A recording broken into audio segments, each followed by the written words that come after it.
After Ken. Yeah. Oh, me? Yeah. Oh, yeah, I'll go first and then I'll just chime in and say, how's it going? Tough, right? Hey. Hafide, welcome to the Laddie Esports League. It's a big day today. Tonight is the final of the League of Legends Summer League. It was like 7 weeks of League of Legends action, and it culminates here tonight in the final between Thunder Chicken versus ND Phase Rush. And one of these teams is going to go home pretty salty. I don't know who it's going to be. I think it's going to be a really close game. I think both teams kind of um, brought it to this point, this boiling point where it's going to get pretty wild. My name is Ken. I'm joined in the commentary booth by Administrator and Arc Pulse. Guys, how are you doing tonight? I'm doing great, Ken. I'm just looking forward to see these hype matches. Who knows if we're gonna actually be able to see a game three tonight? But it might actually end in just 2 games, but I don't know. What do you think, Alan? Well, the both teams are highly competitive, and I'm excited to see the matches. Hopefully, they give us a good game that goes back and forth. I'm looking forward to 3 matches, but games should end in 2, if I had to guess. And we're going to find out soon as they begin the draft just shortly. And, to get both teams, they had an interesting ride here to the finals. Remember, they played 6 weeks of round The next robin, label play. The next level followed play. by the top 4 playoff single elimination playoff. Thunder Chicken was able to beat SBR to make it here, and Andy Phase Rush was able to beat University of Guam in 2 straight sets to get here. And I think we all had a pretty good idea after the last match that these were going to be the top 2 teams in the finals. And their last match was a pretty crazy one, pretty one-sided. And I personally don't think today is going to be one-sided. I think Andy Phase Rush is looking to redeem themselves after that humiliating defeat in week 6. So I don't know. We'll see. Yeah, they're definitely going to need to bring their A game. Hopefully, they thought of some team comps, and maybe they'll draft a little bit better this time around, but we'll just have to see as the game should be starting soon.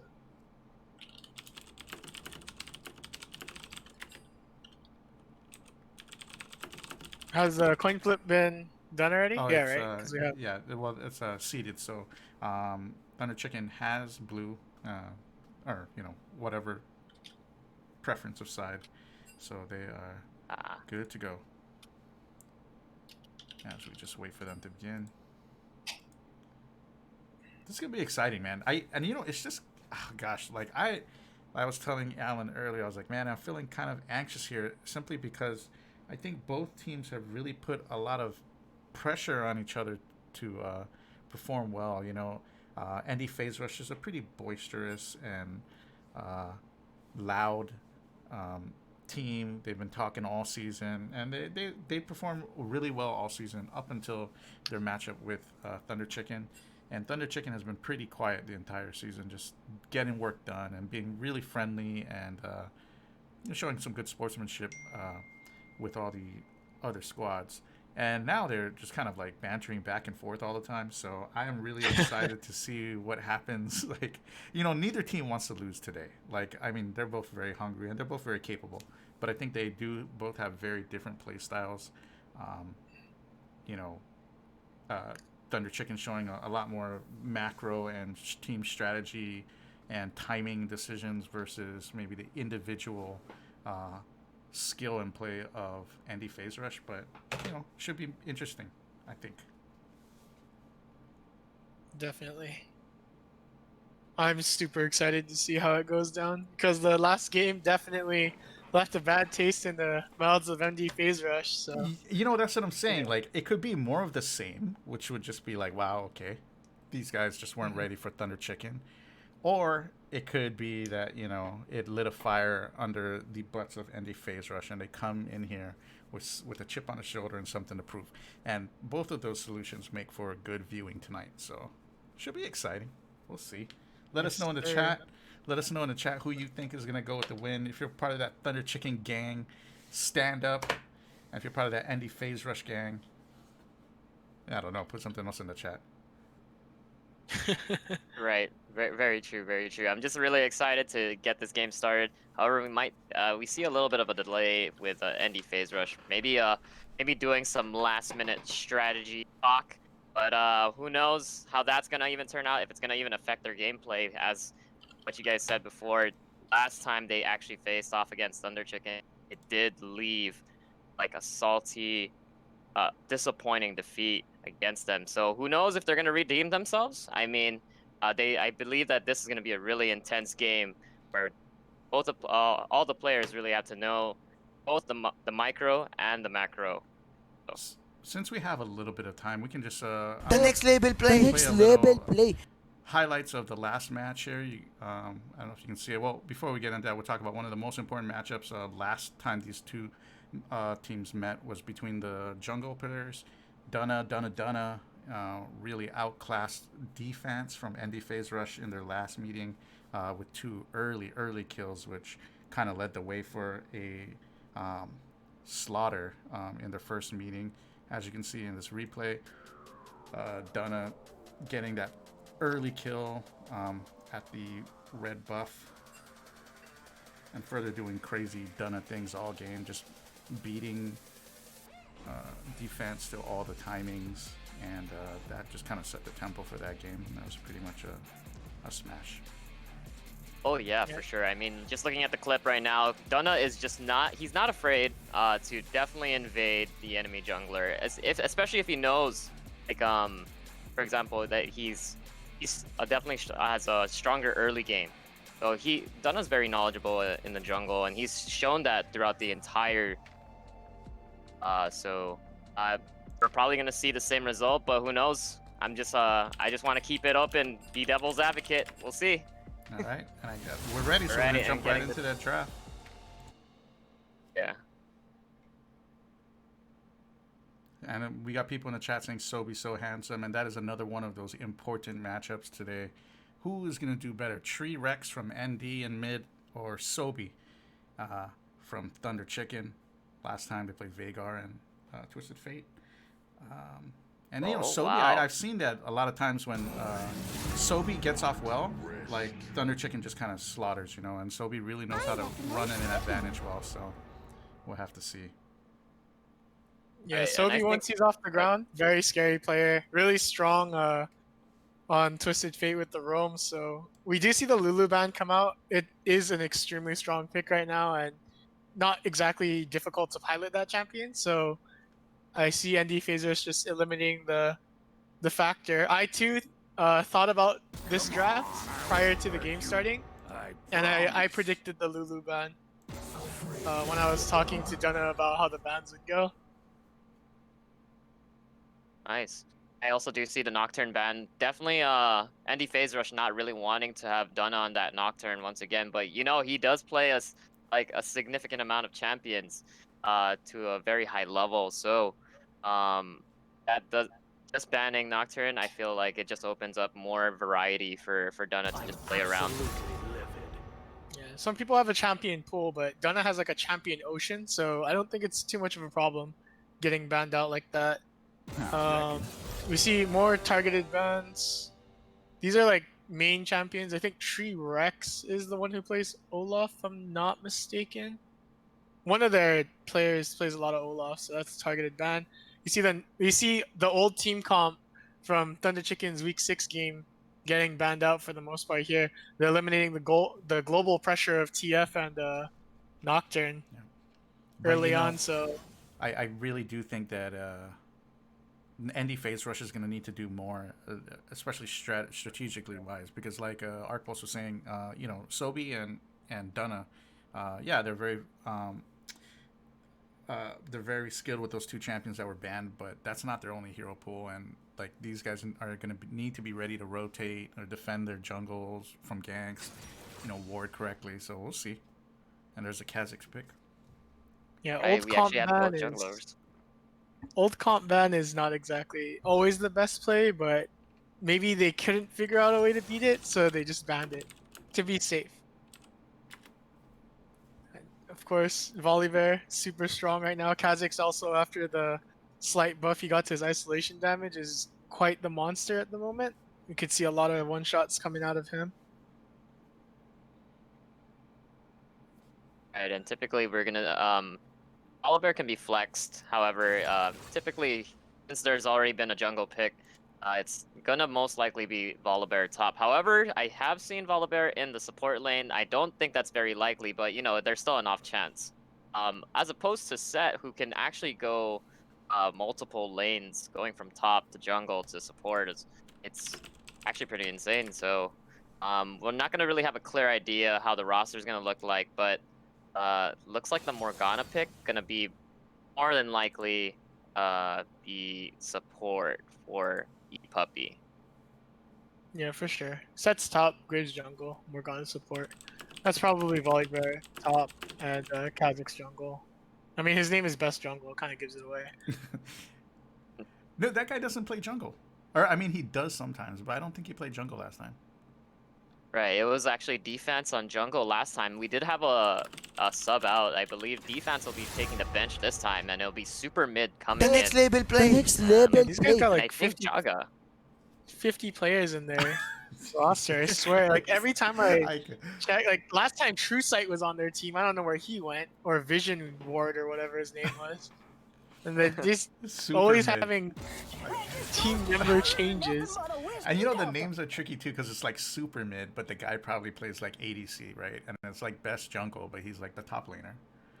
Like Lakad mo to, it's a metagame. Normally, within itself, normally. you know? So That's all about that mind game, but looks like we're gonna get that Corki ban. Sobi has performed so well on Corki throughout the entire league, so very good targeted ban on their part, and pretty much like it's just like what we talked about earlier. Sobi really does help carry the team along in conjunction with Dunna helping reinforce that. If it's not Dunna who's carrying the team, it's typically actually just Sobi carrying the team, or at least Dunna helping him get started. So seeing also the final bans, seeing the Janna ban, seeing the Ezreal ban, what do you guys think about those? It's super weird to ban Janna here because they already picked a support. I don't know why they did that. it's interesting. That's right. It's a very odd ban. Guys, For let us know sure. in the chat who you think is gonna win tonight, and remember that today is actually the. You only have like 3 hours left to sign up for our Valorant League, which begins next week. You can find the link to our Discord in our Twitch channel and a link to the form to fill out for the Valorant League in the Discord. So definitely sign up tonight. It's your last night. Yeah, so take that opportunity, sign up with your squad, shoot game good. Let's see I want to see the talent we have on Guam. I heard there's an Immortal 1 player on Immortal. Guam. He was Immortal 3, and then but he's Immortal 1 now. So Yeah. unfortunately. I hear we have some top tier players out here, so I want to see what Guam has in terms of shooters, because we hyperbolic time chamber train with our high ping in all shooter games since I was a wee lad playing Call of Duty on the Xbox. So Zed pick. That's I don't actually know pretty about that spicy. one. They're like AD stacked to the ceiling on Thunder Chicken side, Wow. which is not always the best thing to do against a Volibear and a Renekton, but So Renekton is top, right? Like he's not going anywhere else, right? Actually can go mid. I've seen him a lot more mid this season, so I got a report that there's a DC Oh, on the side of Thunder Chicken, so they're gonna there it restart is. the queue. Right. okay. I mean, it did seem quite strange to see the Zed pick, and I did see the timer go down to 0. So it looks like one of the members of Thunder Chicken is actually having some internet issues at this time. So I have not sure what happened there. I did get a message from Dunna that their teammate disconnected and it auto picked Zed. I thought it was kind of weird for Zed to be picked in that stack, that team comp. So Right. These guys are so funny, man. I love both of these teams, man. I hate to see a team lose, but it's so enjoyable to see these two teams banter among each other. Like any small point they can score, they're gonna go for it. So I do enjoy that. Trying to get a default victory though. I don't know about that one. That's Yeah, not that's very not gonna cash money. fly. That's not gonna fly. For real. I mean, we earned those wins. You know what I'm saying? We earned them. So.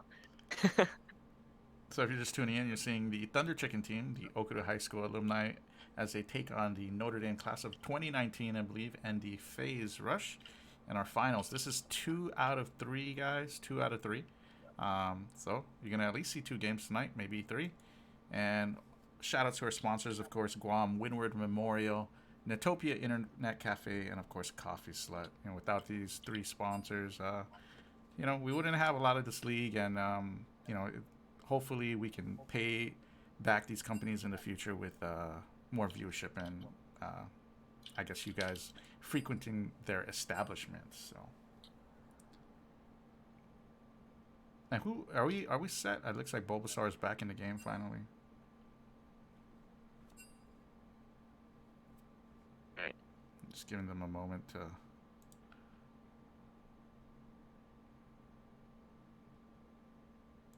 Okay. I mean, they can just start and go up to the final picks. Yes. They should be able to kind of speed through the bends. Yeah, turbo draft. I asked them to speed it up if at all possible. I have T-Rex on my friends list, but when you're like, I can't DM him right now because we're in the champ select. I promise. Governor They remember Lou Leon Guerrero is in the chat. Thank you, Governor, for taking us to a Peak Core Condition 3. Much appreciated. Absolutely livid. That just goes to show you're nothing but a whiskey delta. Who are the Netopia champs? Are there actually Netopia champs of League of Legends? Let's do that. Netopia champs versus whoever wins tonight's game. That was my former team, Oh. actually. Oh. Yeah. That was Oh. me. Damn, who was it? I know it was Suda. me, Suda, Ponkins. I think it was Franz and Cyrus, which is a Oh, giant. really? Oh, Yeah, that's interesting. that was our team lineup. Avery and with the we- donation. Thank you, Avery. Hey, you're lost. I get it. Don't forget, every dollar you donate today goes towards Ken's Big Mac fund. If he gets enough dollars, he can finally buy a Big Mac at Oh, McDonald's. that goes to my Valorant skins, guys. My Valorant skins. Okay. And speaking of Valorant skin. remember, Speaking of Valorant. registration ends tonight, okay? And the matches begin next week, July 25th through August 15th. Registration ends tonight, $70 per team. You can find the link in our description, in our Discord, so check that out. As we finally fix the picks here, and that seems more in line with suitable team makeup right there. Right, and Wait a minute. Are we seeing wow. Morgana mid from it's Sobi? actually Morgana mid. Wow. That is kind of weird, champ, but alright. Not exactly a hard carry champion for Sobi today. No assassins, nothing, no high burst mages, just 3 years of CC with the dark binding. Yeah, Okay. sure. Looks like we have the final lineup here, with Anivia going up against Morgana mid. Gonna be more just casting, Morgana black shielding the stun, trying to walk away from Anivia's, all of Anivia's poke, and just, doing, I believe it's Corrupting Soil, is that what it's called? Her W Tormented pretty much. Soil. Tormented Soil, there you go. Tormented Soil, just from afar to wave clear, and to just chunk a little bit of Anivia's health away. So, gonna be an interesting match in bot, or in mid. I was expecting Morgana support because we haven't seen Sobi on like a support mage mid. So I'm excited to see how this is gonna work out. Right. Yeah, that'll be interesting. We're gonna find out right now. Yes, sir. In about 3 minutes. And don't forget, guys, within this 3 minutes, you can use it to sign up for the Valorant tournament. Thank you. Definitely. Again, you can go to the Discord link below Yeah. in the description area. As we Get look yourself a 5-man stack for your Valorant team. Flash your teammates and molly them to death for the memes. At, yeah. Very true. And also, Ken, I believe that are we still doing the NA portion? Or are we just sticking to AP for No, we're gonna Valorant? scratch Just NA. for the ones who It's don't know. just gonna be AP. It'll just be AP this time. So. Yeah. AP Alright. does stand for Asia Pacific. Yeah. For those of you who do not know, now you know. For that Docomo internet. Shout out to Docomo. We're waiting for you guys to sponsor an event. That is a fighting game event. So. I would like to be sponsored by Docomo because GTA's internet is awful and I don't want it anymore. You know, I actually just switched over to Docomo internet on Monday. So if the stream is better today, guys, thanks to Docomo. And if it's not better, then, well, hey, sorry. Then Docomo should, give you better internet. I would think so. Yeah. Please sponsor us so that we can get better internet by Docomo. And remember, all you lovely viewers, help us get exposure so that we can get sponsored by Docomo one day. If you've got friends, aunties, uncles, cousins in Docomo, let them know Laddie Yeah. Esports needs better internet. Yeah, they got 40 viewers up in here enjoying this League of Legends action between Thunder Chicken versus ND Phase Rush. Right. And speaking of Thunder Chicken, you already know where to get the best chicken. So be sure to check them out. Drop the number in the chat just so that you know to get the best Korean chicken. And you know what? For those of you who are young, like as in high school or younger, don't be disappointed that the League of Legends action is ending today. Because in the first quarter of GDOE, we will be starting off the very first inaugural esports event, and the first season will be League of Legends. So if you go to school at Okuru, GW, JFK, Teedson, or Simon Sanchez, or Southern High School, get your 5-man squad together for League of Legends, because come August, you guys will be representing your schools. So Oh, that's so cool. yeah, Maybe they'll have like a varsity esports team one day when I'm old. yeah. That'd be really cool to watch, actually. It'll be pretty exciting to see, how skilled the players are at the high school level. Just because I don't even, maybe there might be some hidden killers out there, some hidden platinum diamond players out in the high schools we just don't know about. But hopefully they'll be able to come out and show what they got in August. Yeah, definitely. And we have SBR. Those guys are current Okado High School students. So and they had a decent showing, and they're young guys, 14, 15 years old. So maybe this is the catalyst to help them grow as players and maybe help push them to reach the higher ranks like Diamond. So Oh yeah, definitely. Competition and the pressure of competition will forge better players in the future. And the power of ADD and a lot of time on your hands as you're only in school will make you better players as well. Right now, all of us adults are, chilling because of Corona. Some of us are out of a job because coronavirus. But looks like the game is about to go underway. oh shoot, what's going on with my screen? What's going on with my screen? Okay, here we go. There you Don't go. panic. Sorry, guys. First game. Whew, the pressure is on.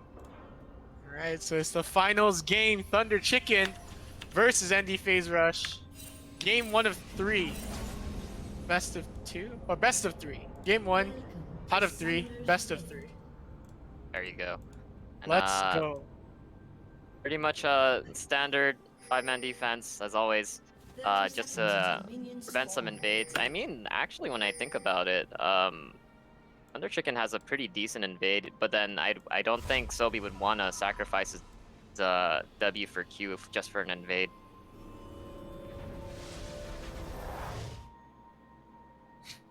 It's so funny to see both junglers ward the exact same choke before they go back to get their sweeper.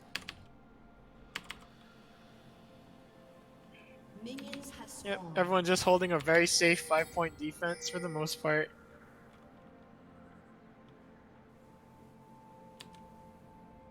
Right, and it actually will be a Volibear support. Really just interesting. But that means Is that it they do. Yeah. Oh, it it's is actually volley. Volibear. It's Volibear support. Wow, that is interesting. Right. It's definitely going to be a different game than what we're used to seeing here.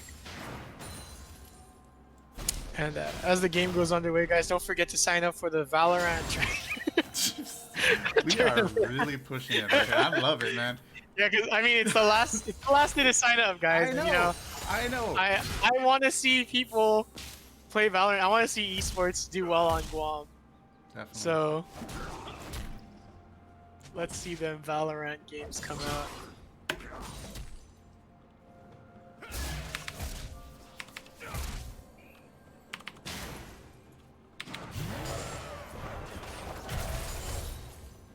And volley support. Yeah. I And, don't see how that can be good into Lucian and Nami, but maybe they picked it for mid game. Possibly so. I was thinking they were gonna probably do a level 2 cheese, probably with like the volley stun to go in, but I still don't think that's really gonna do much. I mean, into Lucian and Nami though, trying to and with a Vayne as your ADC, I can't see the. Maybe I'm blind, but I can't see the synergy there because Lucian's just gonna dash out of your slow stun early on. As you go, Right. as the game goes on and progresses, you'll be a little bit faster with Dead Man's Plate, but I don't see it being extremely effective anytime Right. soon. Very true. And it looks like it looked if something might happen in the top lane. Dunna's Yeah. actually preparing, just for probably a counter gank, but it doesn't seem like it's gonna happen right now because that is a huge fat wave pushing into Black Venom at this time. Looks like they're gonna go and rotate to the Scuttle Crab though. Gonna be chasing off best jungler off the Scuttle Crab. Dunna's just asserting his dominance like usual. Yeah, level 99 Bulbasaur also coming down to exert some pressure onto the jungler. Going to be pushing him off the top side Scuttle. So he's going to retreat to the bottom side of the jungle and get the bot side Scuttle. Volibear placing a ward into the Dragon Rat of the blue team. That was quite the distance he had to walk over there to do that. Right. Looks like Dunna's gonna be already just counter jungling. But maybe something mid? Are we seeing something mid?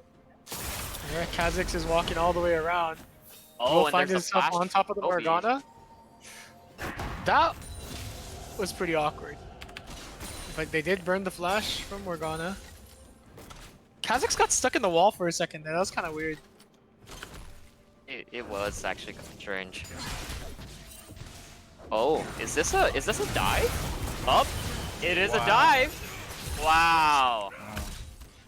And Set is able to do that because his Haymaker gives him a fat shield when he takes damage and releases it. So they'll be picking up first blood in the top lane. Man, that's pretty wild. The tower usually hits pretty hard. I mean, it's pretty hard to dive there.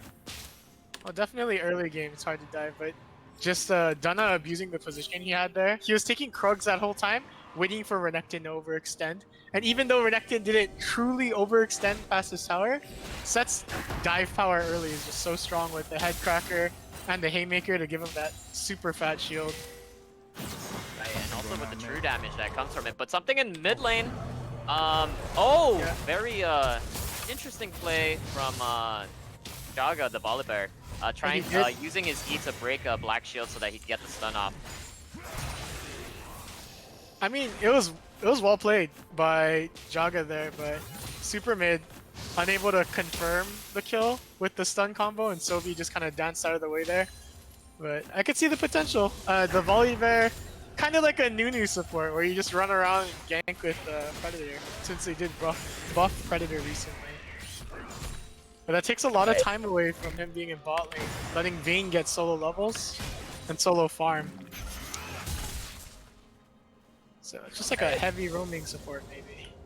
You know, one thing Interesting. to note, though, is Andy Phase Rush is rotating a lot better this game than they did the previous game. That really like help reacting to pressure and possible ganks. So, I mean, that's a good sign competitively, I guess. Yeah, helping each other out, making a lot of call-outs, hopefully. As we do see Andy Phase Rush's Anivia, super mid, take the Dragon Side Blast Cone from Thunder Chicken. Good awareness there by both teams. What a sweaty game. This is going to be quite a sweaty game. Right, it's pretty intense. Oh, and here's a little bit of a trade in the top lane. Renekton actually proccing his ult just so that it doesn't get bursted down by a Haymaker. However, Set with his passive, he's just gonna be healing that off, I believe, right? Yeah, Set's passive is stupid. I hate it. Pick Grit, it just gets a bunch of health regen when he's low. Please nerf. Fix that champion, right? Alright. Oh, and okay, nothing gonna really be happening. Oh, actually, I take it back. Something happening in the top lane. Set actually getting the ult, and I'm not getting healed. Ooh.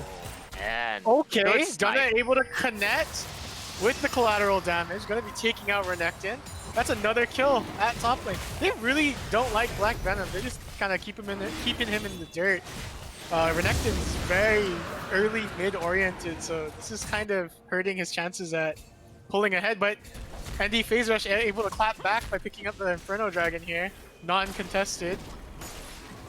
Right, it was a really great response by them, just because they noticed that Dunna was in top lane, but it looks like Dunna's actually gonna be going back for a little bit more.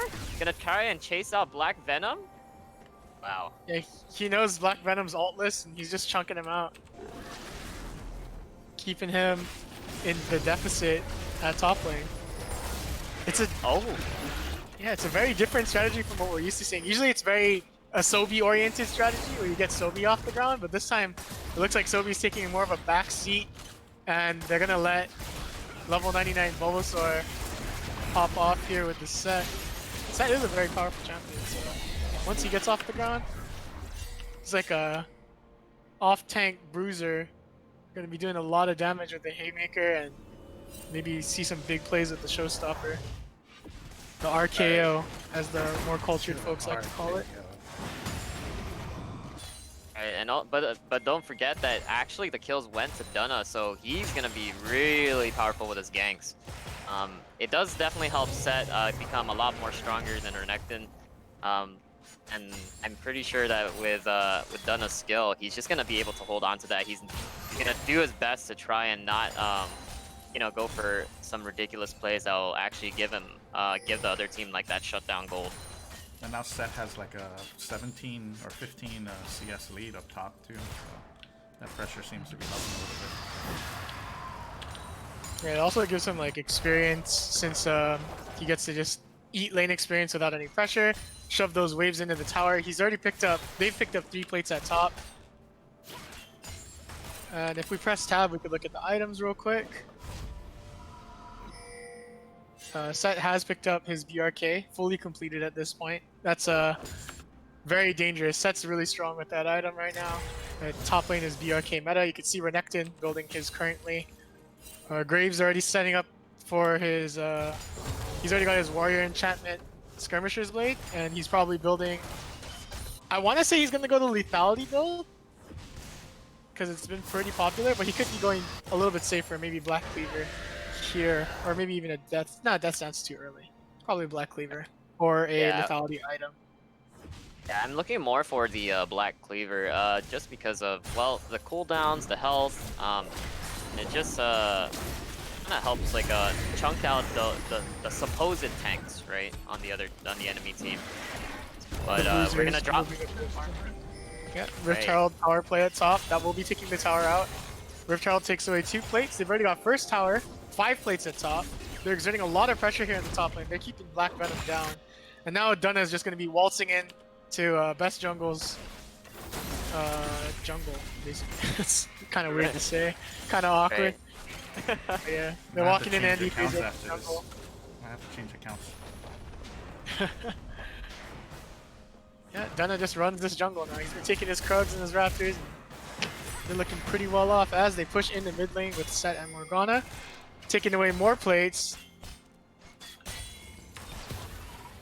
Oh, Dunna walked past the quick rush and didn't care. Actually, there might be something in the bot lane. Flash from Volibear.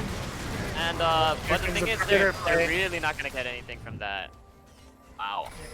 That was a lot of things kind of wasted from Volibear there. Predator, Flash, Ignite. But They did get E-Puppy Flash, but and her ulti, but you know, I don't think that was a good. Really They good also got trade. Cheong Flash, so Oh, they I would say did. that was great by him.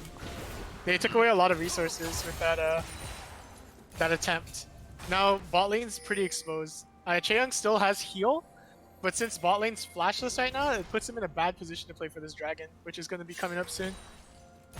Right, and it looks like all of Team Thunder Chicken's members are all looking in the bot lane. Don't forget, it's not necessarily gonna be a 4-man bot lane. It's gonna be probably a 5-man bot lane. Oh man. Oh, and they get the snare. Oh, and just going down already. Best jungler? Yeah.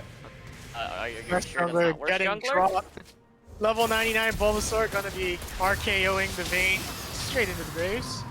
Oh, Takes away another Oh. super late teleport by Black Venom in the bot lane. Super mid, put up against the wall here in the Dragon Pit. He's gonna be taking a lot of damage. Dunna surviving the Ignite, no problem. Gonna be hitting Scuttlecrab to regen. And then Agnivia gets scrambled and will... Oh my goodness, Thunder Chicken. They're just running away with the whole game right now. and they just are just gonna take this this dragon, asserting their dominance. They're like, I don't care if you get the Infernal Drake. We got this. We got this Drake. We got 5 kills on the scoreboard right now. Nothing's gonna stop us. Yeah, they were able to take down Best Jungle, the Kha'Zix, T-Rex on Vayne, and Super Mid on Anivia, and the Dragon, all in one fell swoop without losing a single champion on their side. It's 5-0. The gold deficit is starting to increase to the point of no return here. As Set pounding away at the bot tower is going to get more plates right before 14 minutes. Yeah, he's getting 2 plates before 14 minutes. That's going to give him even more resources to pop off here. Oh man, this is not looking good for Andy Phase Rush at the moment. Maybe it will be just 2 out of 3 as I predicted.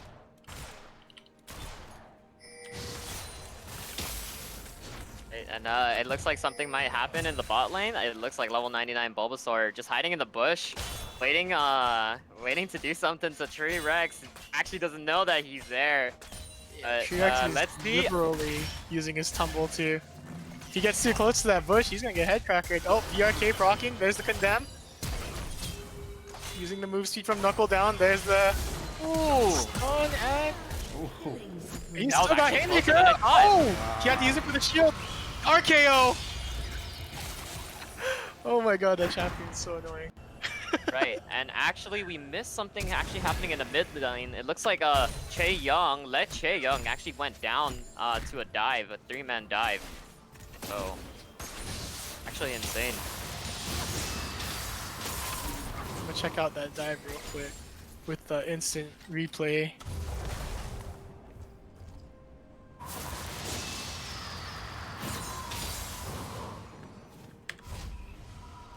Yeah, they used the Volibear ultimate mid to take down Cheyoung, who is currently flashless. So that's good. And Phase Rush able to clap back there. So it won't be a complete shutout this game. Dunna went lethality as predicted. Get the Umbral Glaive, the most broken lethality item. Right, and it's so useful just because it chunks. It just takes 2 autos to take away like control wards. It's actually insane, or just even 1 normal ward. Yeah, one-shot normal wards. The Blackout passive is super strong. I think it's the most value you can get in terms of item power right now. If you could build that on a lethality champion, just buy it. It's just so good.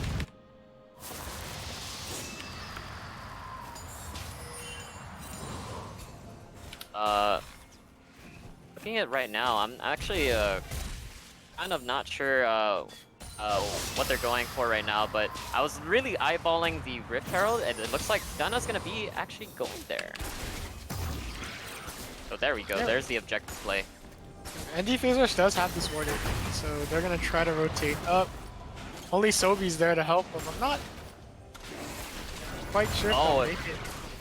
Might be a collapse. Oh! And who got it? I don't know, my client lags. Right. Oh, wait, actually, nope. It looks like Thunder Chicken was able to get the Rift Herald. Sobi actually has the eye of the Rift Herald right now. Oh, Yes. Red team's turret has been destroyed. My client lagged right at the smite. I'm so sad, but I guess Nana hit the smite properly.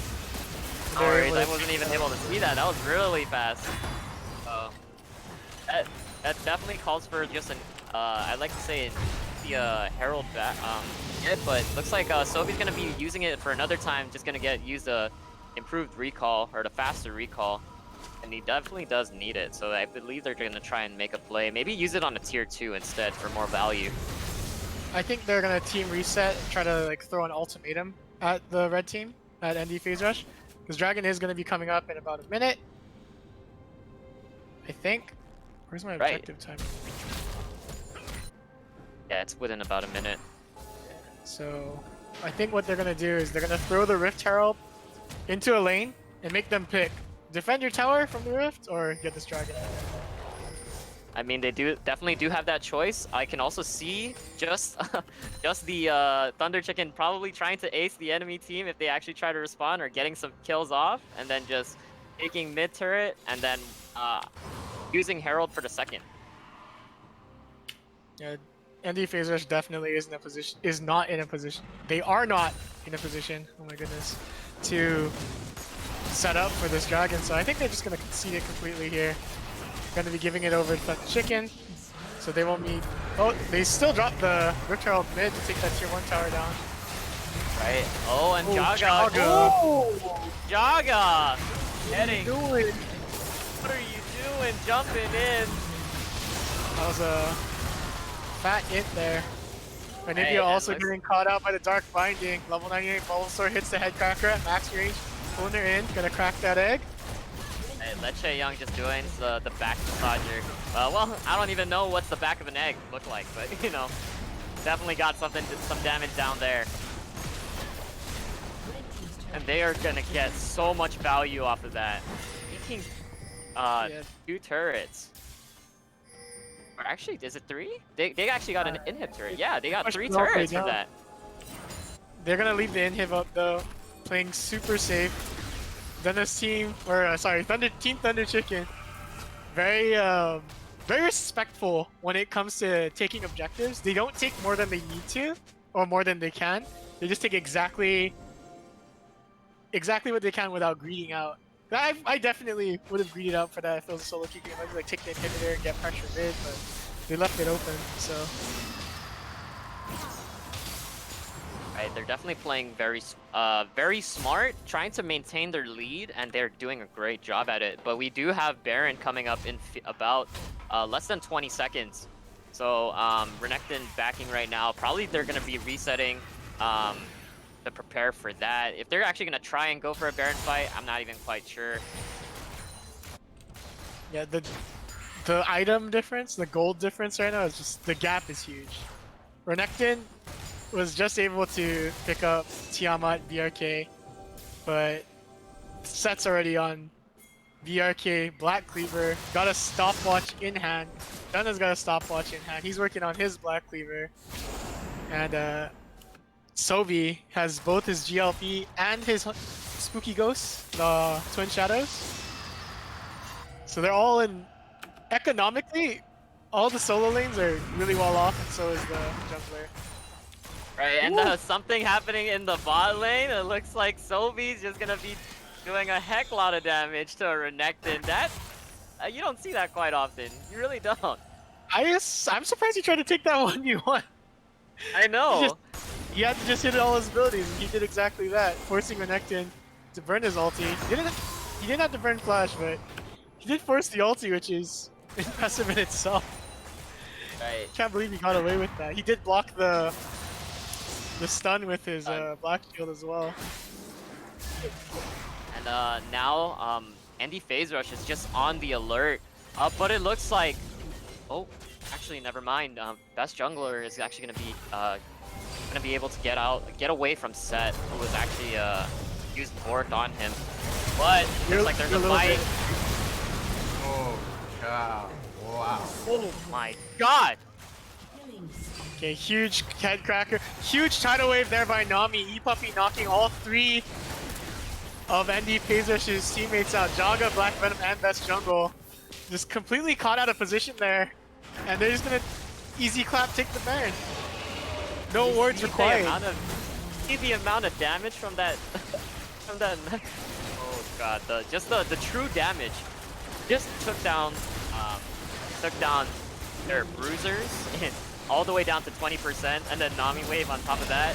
Insane play. Yeah, that was huge. ND Phase Rush is already go next mode. And I don't know about this one. 13-1, almost a 10k gold gap. They picked up Baron for free. Anivia is in the blue side jungle, trying to farm up some raptors right now. Trying to get something out of this game. Oh, Sovi's gonna spawn Anivia. Oh no, he's avoiding. Okay. I mean, he's playing it smart, right? He's definitely playing it smart. He should have reset with his team, in my opinion. But hey, Sovi's a god, so I guess he could just do whatever he wants. It looks like we still have 30 seconds left before Dragon is going to be coming up. So, Team Thunder Chicken just already getting in position, getting ready to respond if ND Phase Rush is actually going to try and contest. But at this point, I really don't think they should. It's just really hard right now. Yeah, ND Phase Rush is not in a position to want to take any objectives here. They just gotta sit at their inhibitors, sit at their towers, try to farm up. But since it's a 2 of 3, I would definitely consider, if I was the coach of ND Phase Rush, to just go next and save the mental of my players, because 13-1, all objectives down. They got 1 dragon. It's not a good look. They really need to keep their mental available for the next couple of games, but here comes Chaeyoung dashing through the wall, trying to do some damage to Anivia, but Anivia easily flashing out. Flash is down for the speech here. Getting away, and it looks like they're just gonna get tier 2 bot lane turret instead, but ooh, is anything gonna happen? Oh, and there's a snare? Oh, and that's all that ult.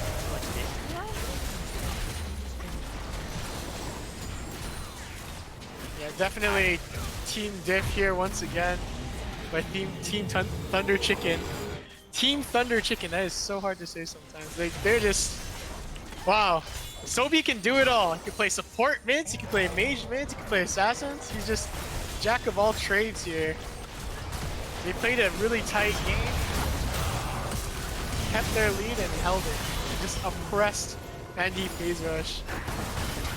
Right, and it looks like they're just gonna be knocking down the Nexus turrets. Oh, but then people are gonna go in, set going in. Actually getting shut down. However, still doing a considerable amount of damage.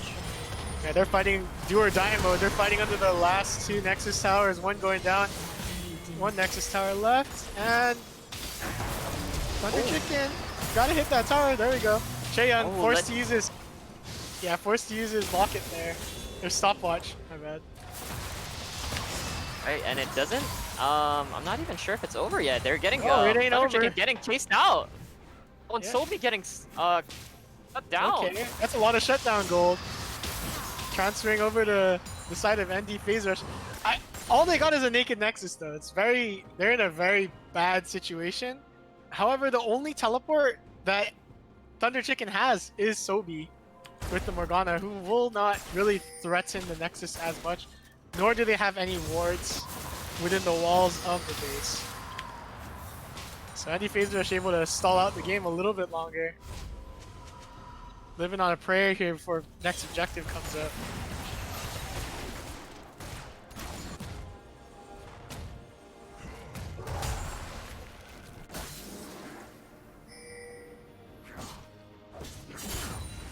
Oh, casters are delayed, says Radman in the chat. Okay, let me jump to the present. Arc Pulse, let's jump to the present if we can.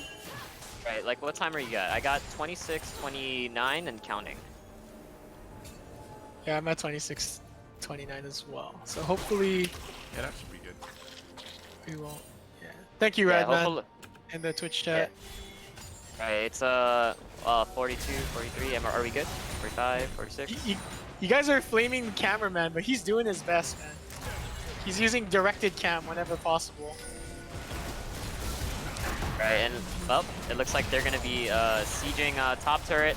Andy Phase Rush really not gonna be able to do much about that. They have super minions pushing them in.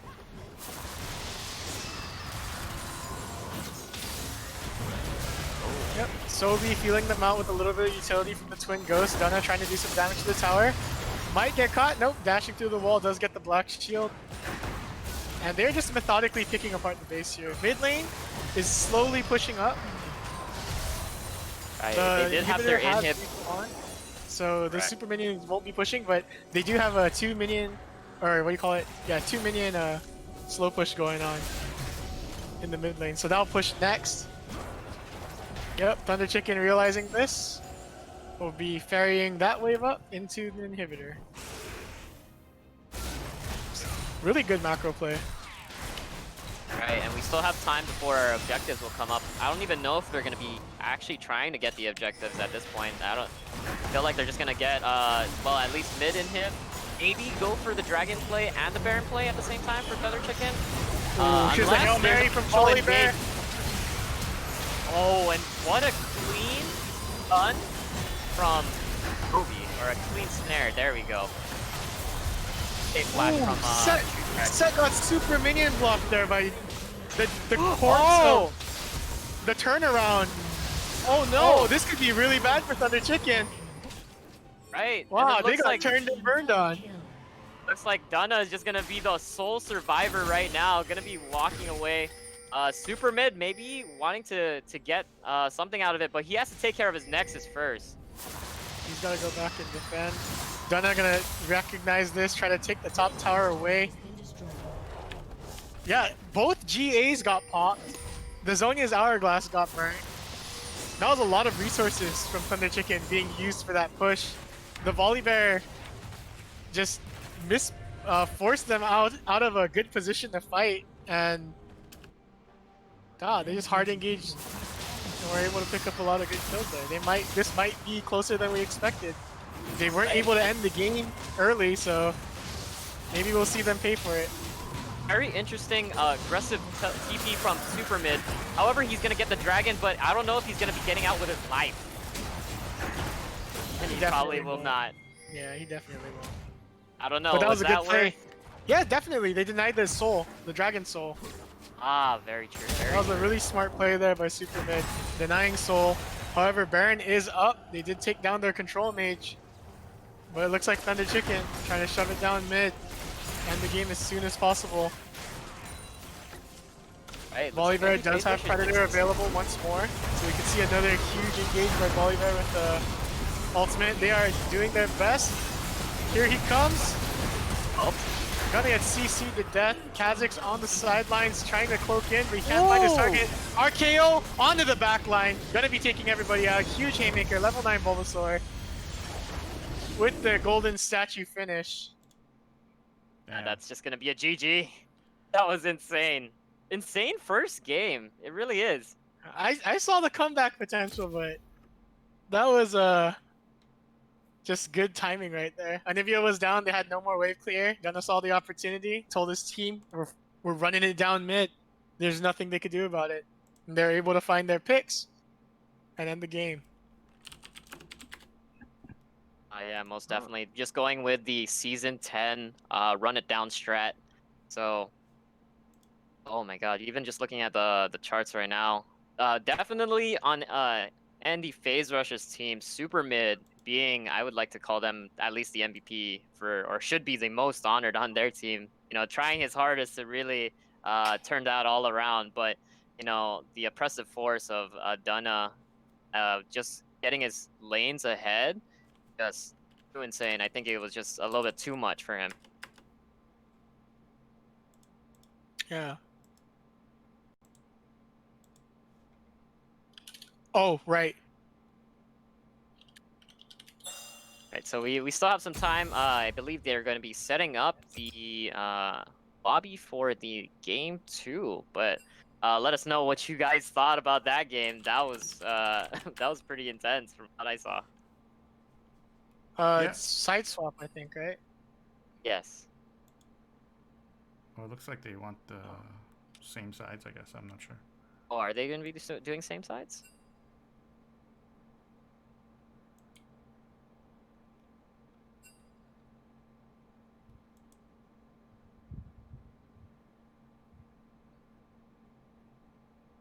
I do not know. All I can say is, oh, set. Level 9 Bulbasaur, he went wild, man. He was killing it up top. And then, you know, that gold lead, that pressure from Dunna really helped him get that CS lead. He was able to just work out any lane he wanted and dominate it. And I like that strategy where, you know, Dunna just concentrated on getting one of his teammates far ahead. And that helped a lot. And then, you know, but to their credit, Andy Phase Rush, they played together at the end, almost was able to stall that momentum and maybe change the way the game was going. But unfortunately, it's just a little too late. Yeah, they're trying to Namibia shift the getting tides caught there out, a little bit too late. Little bit too late. But they're doing their best to hold that Nexus, which was pretty good. Pretty impressive. And they were able to take the Dragon Soul away, you know, do their best there. But, you know, when you're that behind and in debt, in that much of a deficit, it's hard to crawl out. Yeah. Well, let's see how their teamwork evolves throughout this best of 3. So hopefully game 2, we'll see better communication from them. And don't forget, guys, speaking of communication, if you're playing on the Docomo servers, the Asia Pacific server Valorant tournament, Yeah. last day to sign up. Tonight, you got to sign up tonight. Just join our Discord. If you don't know the Discord address, you can find it in this Twitch page at the bottom. Join the Discord. You'll find an event registration page. You'll be able to sign up for all our events. Our next event is, of course, the Valorant League. It begins next week, but the registration ends tonight. And it's on Asia Pacific. That means if you have Docomo Internet, you're feeling pretty good. And if you don't, then you can always check out our sponsor, Natopia, where you can get discounted prices for the Valorant League matches. You know, message me for more info. Right. We can get the. I believe Andy Phase Rush is asking to swap sides, and I think in traditional we should be swapping sides at this point. Do you guys believe so? Usually, people swap sides in tournament, so Yeah, just swap. it's gonna be hard to do with us in here because you gotta do it one at a time. So we're clogging up the spectate, but they're switching it up. Is G3 even still open, Governor Lou? It is not open anymore. I don't G3, think so. I miss think myself they're from all- G3, man. Yeah. Right. Rest in peace, G3. Okay, I so think we have- Governor Lou Leon Guerrero did ask for a shout out to Did she? Jerwin. Yeah, said he's single and loyal. So Jerwin, single and loyal, he out there. Shout out to him. Shout out to Governor Leon Guerrero. Thank you for P-Core 3. We're loving it right now. Can you shout out Let's my... do- Oh, we already did that one. And shout out to the homie Suda in the chat right now. You know, he's the guy who made me play competitively, actually, in League of Legends. Dude, I love Suda. Shout outs to Suda. He is... You know what? I'm going to go on a tangent here. We're going to talk a little Dota story. 1 year ago, Suda was always running this position 4 support, 2 Ring of Regen starting build. It's the craziest, like, insane build ever. Like, I never understood it. And then, you know, like, 6 months later, 7 months later, that became like the true meta build. I mean, there's a possibility that the meta changed. But well, you know, 6-7 months, a lot of things could change. And sure. if you throw enough. But hey, Suda, shout out to you this know, dope double Ring of Regen build. It's coolest guy. Love this guy. Anyway, let's do this. All right. And away we go. Right. Already got a little bit of some smack talk These going guys on, a little bit slightly, but They don't stop. we're gonna get started. I Gonna love go it. into the tournament draft. Oof. I reckon. Oh, the homie Vinro in the chat. That's a teacher Oh at my Simon God. Sanchez actually. He's representing SSH. Wow. There you go. One of my Shout Sharks outs fan. Vinro. Shout outs Vinro. Shout outs Jesse Boy, SMDGG on my friends list. Actually, Oh, that's man. Jezreel. That's Jezreel Jezreel. Caesar. Yeah, yeah. Yeah, I used to work with that guy. That's Josh's like cousin, right? Yeah, Leche Young's cousin. So that's where you get your bad Dota, League of Legends skills from, Josh, I guess. But most likely. anyway, Anyway, going into the pick and ban phase. Interesting ban. I think that Thunder Chicken would ban the Graves because I mean Dunno was playing Graves just last game, but I guess because they don't have first pick, they just want to get that off the board. And looking at ND Phase Rush, banning the Morgana mid, interesting. wow. I mean, I don't know. Very interesting. That's a tilt Again. ban. That's a tilt ban. Trying to ban out the homie Sobi is just. It's just a drop of water in the ocean, man. Bro, There's no point. Yeah, in what are you banning gonna this ban? man out. What are you gonna ban? Twisted Fate, Morgana, Corky. What's the poison guy? I return. The poison guy? Which Singe. poison? Singe? What are you Singe. gonna? What are you, No, Singe was Yeah, a meme pick. like, There's I no way mean, they picked let's that. go. That's a meme pick. like you could waste They can't, 5 yeah. bans on that. Like it's not gonna change that. Like you gotta play strategically different. Like that's what it's gotta be. What the strategy is on Guam tournaments is you either ban their strongest player out who doesn't have a big champ pool, or you ban out their weakest player. Yeah, So I like I that. would personally ban out the enemy support every time, because usually the supports are their weakest player. You can't ban me out because I'm champ Ocean, but a lot of support players on Guam can only play like 3-4 supports, and then they're useless. So you're saying that Drea is or E-Puppy is not an ocean, but maybe a kiddie pool. I mean, how many champions have we seen out of E-Puppy here? We've seen the Nami. Brand, we've seen Lulu, we've seen Nami. I don't remember her playing any engage or like big play champions yet. That's true. So, like restricted champion pools are really easy to ban out versus banning their ace players. Because their ace players are going to be good no matter what. You got to ban their weaker players out. Because this is just local meta stuff. This isn't like big competitive tournament stuff. But if you know someone's their worst player, you just ban them out. Just execute them. And then once you constrict their champion pool enough, like they're forced to play certain things. And then your comp can, adjust a little bit better. That's true. Good call, Alan. Most definite. What school is being represented by TCGU? What is TCGU? Trinity? Is that Trinity Christian? No, that's Thunder Thunder Chicken Chicken. Guam? Oh my Thunder god. Chicken Guam. Yeah, that's, team currently So they playing. are Ukadu that's alumni. Okadu alumni. So guys, we got a little graphic there. Okadu High School versus Notre Dame class of 2019. So these older Okadu kids teaching these younger Notre Dame kids a little bit about Respect too, boy. respect to. People Vergata. Pick a left, salute. Oh my god. Hey, going back into the Hey, we page, got a Kog'Maw pick, with the man. Have you draft. seen a Kog'Maw yet?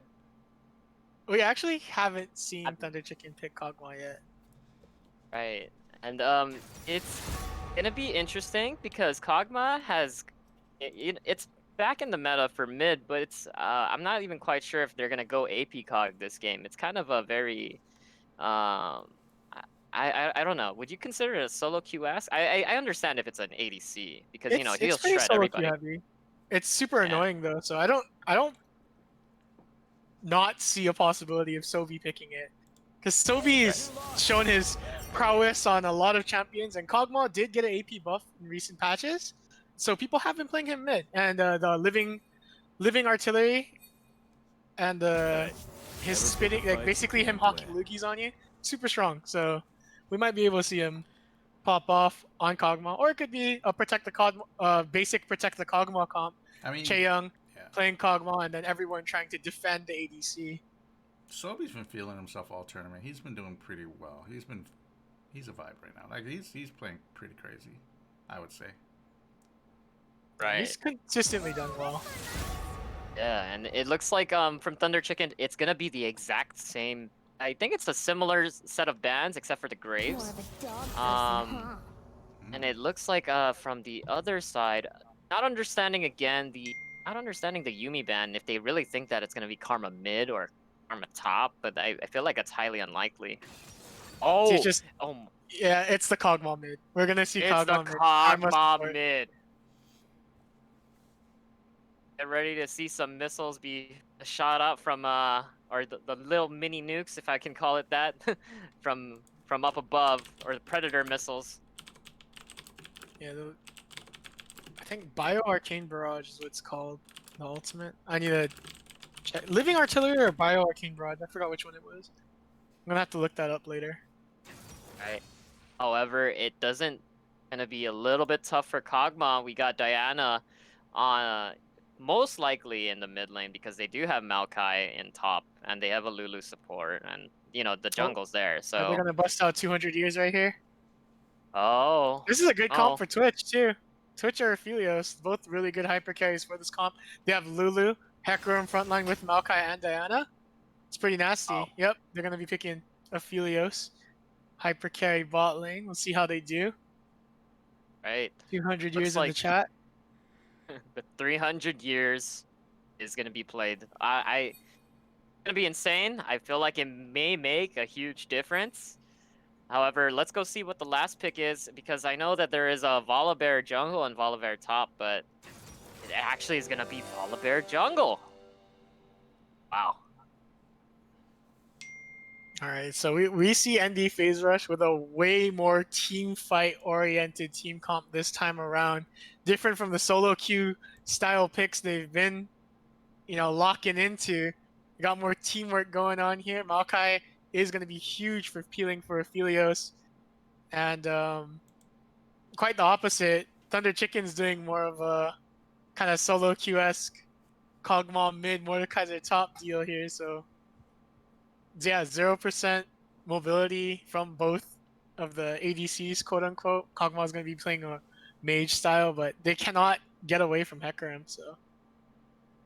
Or at least it'll be Right. very difficult to get away from him. So we'll just have to see how this plays out. Yeah, I feel like it's gonna be up to level 99 Bulbasaur to at least take out the priority target, whether it be, I don't know if the best target would be Diana or it be Aphelios or maybe just a charging in Hecarim. So just being able to use his ultimate, is it Death Realm, I believe? That just Yeah, takes definitely. somebody out of the fight and actually make a huge impact on that whole team fight as well. So You know, Yeah, if since used we got properly, this, Mordekaiser. since we have this 3-minute break, just want to remind everybody, if you want to play some Valorant, our tournament starts next week, so you have to sign up today. Today is the last day. The North American right, I region, think we got only cut like that 2 off. hours. They got 3 hours. I'll push it, guys. Like if I wake up in the morning and there's like 50 signups, then hey, you're in. But like tonight, try to get your sign up in tonight. So Yeah, so just pick up 5 guys, play some Valorant with your boys, tournament style. yeah, man, it's gonna be so fun. There's some Might win. prize money there. There's you can Yeah. play at Utopia. You can play at UOG if you don't have Docomo internet. We got Free options. stuff. Yeah, definitely options to help you out. So And don't forget, always swing on all the angles, guys. Take every fight. Also, they're nerfing the Spectre, so The practice next your level Vandal play. one Next taps, level boys. play. I don't play a lot of Valorant, but I'm trying to keep up to date with it so I can do the cast. But and if you are still interested in more League of Legends action and you are in high school, stay tuned because first quarter esports with GDOE will most likely be League of Legends. I'm 90% sure of that. So if you're in high school and you got a team of 5 guys and you want to rep your school, start practicing now. So yeah, Mr. Dillion, Vinro in the chat. If you can get your students to sign up for a league tourney, I think that'd be pretty cool. Right, See I'm my actually not alma quite mater sure out if they're there. gonna. Not quite sure if we're gonna see it from a middle school though. If that's gonna be available at the middle school level, that'll be actually insane to see who comes out for that. I thought it was just high school this time around. He said that he's Vinro is from BMS. He said. Oh, he's from BMS? I thought you were teaching with Oh man, I thought you were in Sanchez. My bad, dude. I don't keep up with my friends, you can tell. Very antisocial human. Relegated. That's man. why I'm here with Relegated. you guys I know. online. Yeah.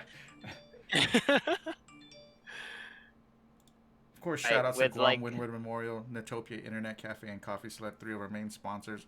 And we don't have them on our thing right now, but also check out Heavy Hitters. You know, they're open every day up in Tumon at the Old Fokai shop. If you want a great burger, get the taro burger. It's nice, juicy hamburger on a purple taro bun. Tell them Ken sent you. They won't give you a discount, but you could tell them that I sent you, though. So, Oh, and it looks like we're already going to be jumping into the loading screen. So, definitely excited. It is match point for Team Thunder Chicken. Will Andy Phase Rush be able to clap back with their new team-oriented, team-fighting composition? Or will Thunder Chicken take away the championships with their solo QS picks and show that they can just assert dominance with whatever champions they can play? Yeah, this just might be the undefeated Team Thunder Chicken if they win this game. So they're going for their undefeated title. ND Phasers is trying to go for their first win against Thunder Chicken to try to make this a interesting best of 3 game as we are underway. Thunder Chicken on the red side of the map and Team Phase Rush on the blue side. Welcome to Summoner's Rift. Right, and we're already hopping in. Looking like, oh, actually not necessarily a 5-man defense, but Philios is at least roaming towards that area, kind of. But it looks like Super Mid's just asserting dominance, just kind of like showing himself in the mid lane near the turret, looking for Kog'Maw, maybe trying to get a little bit of a poke damage off, but definitely not going to be happening. There's way too much respect from both teams. They're not gonna try to walk up or do anything crazy. They're just keeping their 5-point defense, trying not to get caught out for any early cheeses. They're staying tucked within their lines, within their jungle. As Thunder Chicken has a little bit more of an offensive layout here. there also will be a TFT tournament, guys, but we're working out details for that, so. But that's a $300 Oh, it's gonna be a pot, too. TFT tournament? Oh, Yeah. dude, my boy Quan. Shout out to my boy Quan. Oh, fine, One go of the get some only practice, masters bro. players. And he doesn't need practice. That guy's a god at any strategy game. Oh, that's gonna be easy $300 for Quan then. Yeah, literally the smartest guy I know. Like, he will destroy everyone in the TFT tournament. I guarantee. If you're coming out to play the TFT tournament, you're just there to lose to Quan, guys. So, I mean, still, he needs the money though. So be sure to play it. But you're just out there just handing the boy money. Like, there's no point playing it. So good luck. He has like 2 Masters accounts, man. He just galaxy brain, man. And now I'm done with my Quan section. So back to the second. action up top right here. Oh, who wins this matchup in the top lane? Oh, Mordekaiser hands down. Yeah, Mordekaiser. If you ever see a tank at top lane, they're probably low resource. They're probably just there to farm and then team fight. So Maokai, super low resource, just gonna be hanging out, kind of like how Drex played it in game 6, right? Or week 6. Drex played top. He was just chilling, Right. getting CS from Darius. Nearly not interacting. It's meant to not be interactive at the top lane. Yeah, pretty much. It's just trying to not die and farm as much as you. That's pretty much how Maokai would be working. Donna hard what invading happened? the Hecarim. Right. And he's he's quicker to react this time around. Maokai is in a good position to react. Okay, but looks like Dunna will be backing off this invade this time around. Able to save Right. Hecarim's blue buff. His blue side jungle. it looks like level 99 Bulbasaur just gonna be kind of like showing some support to Dunna to make sure he gets the Scuttle Crab. Yeah, just keeping that presence there. Right. They've definitely been doing that like a lot. Actually, they've been rotating. Both teams have been rotating to try and support, like at least to get Scuttle control. So Very good play on both teams. Oh. Yeah, everyone's being real safe this time around. There's a lot of team play too. Counter gank from Hecarim there. So just edge of your seat game right here. Maybe this will be the one. This is gonna be the one. I'm excited, man. You know what? Some team is gonna win today, but both teams should be pretty proud of the way they are playing, I think. I mean, obviously, you know, if Andy Phase Rush loses, there's definitely things they can take away from the game to improve on in the future. But they're skilled players. So. Yeah, Andy Phase Rush, you know, a bunch of young guys, and as soon as they're able to, you know, get their egos in check and their trash talk down, and they're able to just play the game and play it well with their team, I'm sure they'll be a very formidable team. I mean, they already are, like, technically the second best team in this tournament, so. Very true, very true. And there might be something that might actually happen in top lane. Hecarim actually taking Krugs might be able to go for a gank with Maokai if he actually chooses to. But nothing yet so far. Yeah, Bulbasaur did just blow all his skills, but Hecarim opting to play a little bit safer. Gonna just be taking it and backing off.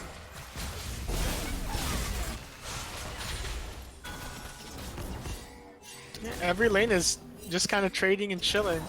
I think this is going to be one of those games where the jungle is going to need to influence the lane in order to get the kills to start rolling in. Right. Oh, and actually, did you notice that they actually swapped junglers? It's Jaga in jungle now, and Best Jung in support role. Yeah. The next label play. Next label play. Or maybe they just flamed each other out of their roles. Who knows? That's very Jaga true. was Very playing, true. Jaga was playing top lane in week 6, Oh. I believe, as Oh, Darius. I see. I see. So yeah, these guys are pretty versatile. The next They're label switching play. roles Next up and- label play. You know, I don't think that's very conducive to having a good team, though. I think you should practice your role, get really good at it, and really make it yours. Whereas, like, swapping roles, although you can do a lot of cool things with champion selection, it kind of The next makes you label just play. Next okay at every label role play. and not good enough at one role. Agreed. Whereas Thunder Chicken, Dunna, you already know, super strong jungler. You know, Bulbasaur, first next game label he's in, play, he's next showing himself label as a play. very dominant top laner, and Sobi is their star player mid lane. So, I mean, what can you do against this? The next this label lineup play. that Next just label practiced play. and, you know, they've got the hours in their roles. They're not changing anything up. They're not playing TFT. They're practicing. The next label play. Next label Bulbasaur play. going to be protecting Dunna over at the Skull Crab once more.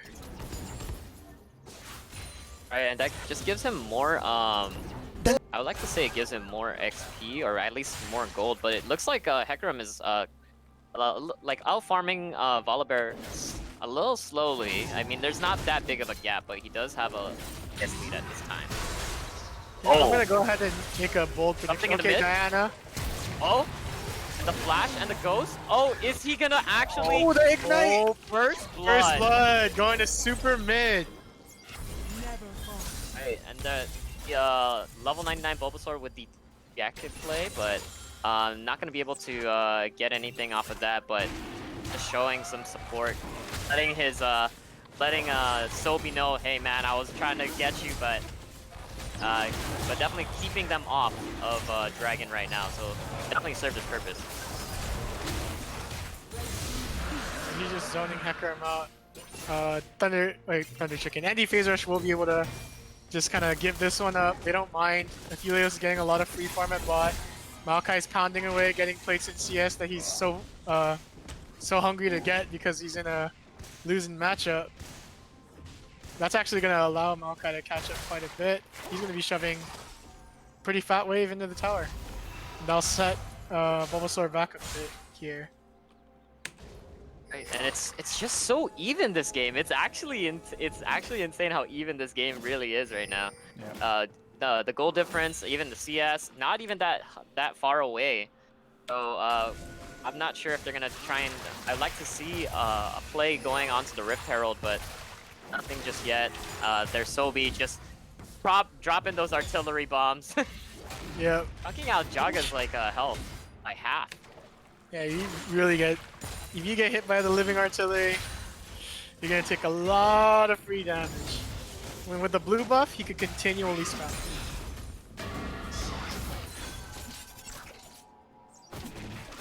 I think in the late game that ND Phase Rush definitely wins out here. But whoever could get rolling in the mid game first will make the difference. So like if Super Mid catches Sobi here with the Lunar Rush, no? Okay. Playing it a bit safe. Still respecting, not seeing where Dunna is. So definitely smart to not just go in. Jesus Christ, this director camera is going so wild. Yeah, it's flipping you all around the map. Yeah, the directed cam even is trying to find something to look forward to. So far, it's all about safe plays, all about farming, trading, maybe something here in. Oh. He's just trying to take. Yeah, he's just trying to take it away. Maokai gonna be dropping the ultimate, but I mean that's not gonna find anybody. Right, and that's a little bit like I believe it was like a misplay, miscommunication right there, thinking that they were gonna actually engage, but just calling it off at the last second. Yeah, ND Phase Rush playing super safe this time around, not trying to make any individual plays, trying to play as a team, and just playing super safe, trying not to take any fights, trying to take the little advantages they can get. Yeah, this is the respect. Oh, and it looks like wow, Dunna was really gonna try and sneak away Rift Herald, but it looks like Jaga already knew that was a part of his plan. Now it's gonna be on who is gonna respond to this Rift Herald play, or if they're just gonna be dropping it. And it looks like they're just gonna be dropping it. Too dangerous. Yeah, you gotta remember, even though Maokai doesn't have Nature's Grasp, that Hecarim and Diana were in position there to collapse, so Dunna calling it off. They're gonna be backing up. And Bulbasaur is gonna go back to happily farming his lane.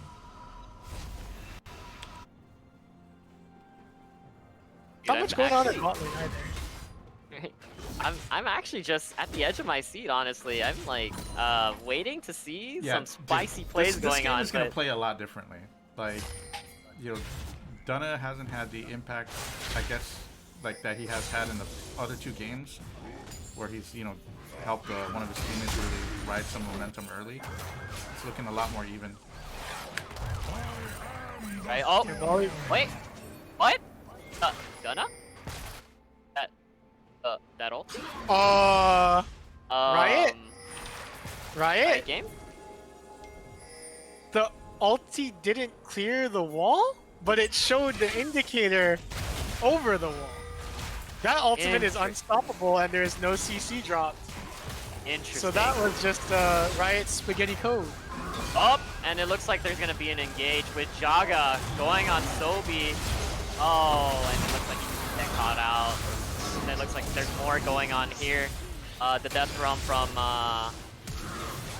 level 99 Bulbasaur gonna be able to finish off Super Mid, and Lulu trying to do something. And E-Puppy is in there, like trying to do something about that, but flashes out. That's all they're gonna get. So it looks like both mid laners are gonna go down in that team fight. Oh, nice fight at the bottom. Oh. Oh, did they actually? Okay, Chaeyoung with a flash into the alcove, making Aphelios lose vision and the auto attack, and will be taking out Aphelios in a sick 1v1. ADC slap fight, no BF. Oh yeah, well, he had BF start, I guess, but oh my goodness. And Chaeyoung. Yeah, well played by Chaeyoung. Try to increase your stream to 13 if you can. 13, got it. Or 1303. I have like 13, 12, Okay, 13, well, that's 14. good then. Am I ahead? Yeah, you were a bit ahead that last team fight. You called the Mordekaiser ult before it came down. Oh, was it? Yeah, I actually thought I was like super delayed because I thought I missed the beginning of it. But anyways, it's still an insane fight. Gonna be rolling back a little bit of my I mean, it's still close, guys. It's still 2-3. Like, I mean, Yep. It's anyone's game still. Chaeyoung picking up that ADC 1v1 was the only subtle difference between the two teams. The Sobi was actually badly positioned that last fight. He was able to, Hecarim was able to catch him out. Jago was able to catch him out there with the ghost. Okay. Right, and it looks like, wow, all of Team ND Phase Rush is just gonna be bursting down this this dragon, and you know, Team Phase Rush just gonna be, or Team Thunder Chicken just gonna let it go. Yeah, they were fully stacked onto the dragon there, able to take it down relatively quickly.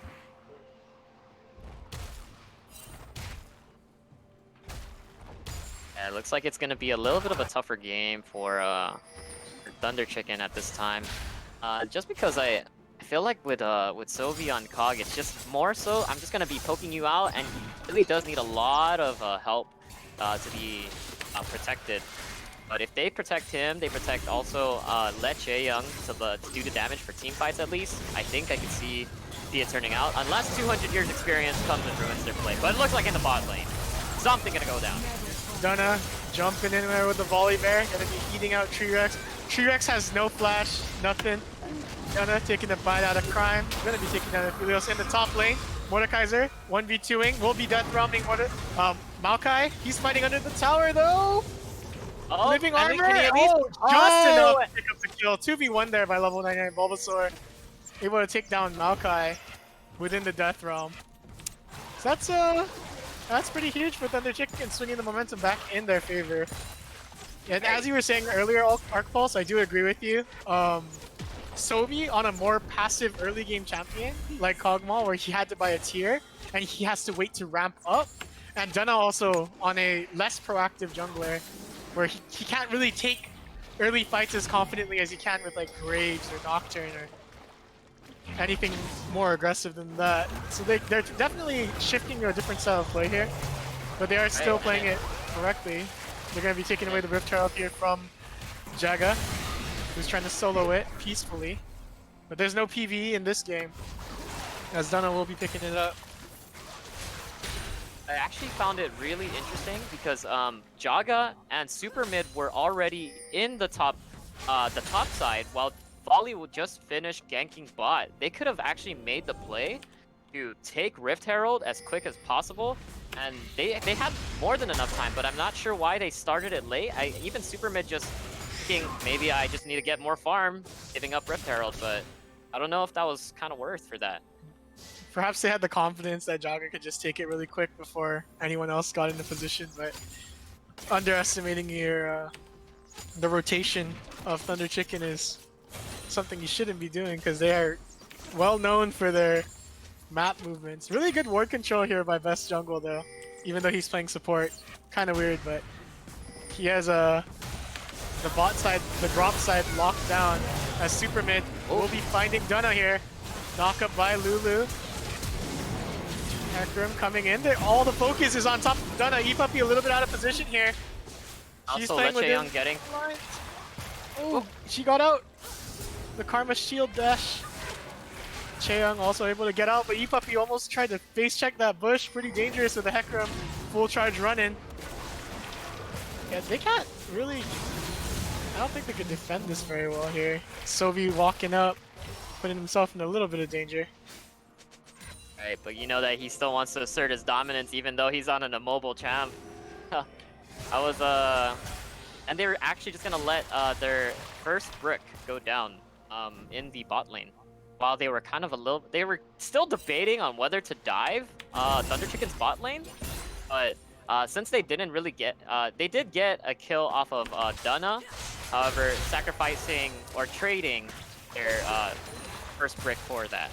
Yeah, they used a lot of resources to do that as well, so the dive was not viable play there. They used Wild Growth on the Diana as she went in. And Diana used her entire spell rotation into the Moonfall. Then Hecarim also used his Onslaught, so they were done. They were tapped out, and they felt it would be safer to not take that fight, which is smart. Good play there by a little bit more of a conservative play there by ND Phase Rush. That's top lane. As is just being completely dominated by level 90 Bulbasaur as he just is lane cutting. And Yeah, he's just like in profiting the solo wave. queue, top lane has been forgotten about. And Maokai is just, you know, farming under his tower, living his best life, and getting bullied. Remember, every death is jungle difference. Very true, and it looks like they're gonna be they're eyeing the Cloud Drake, which is just spawning right now.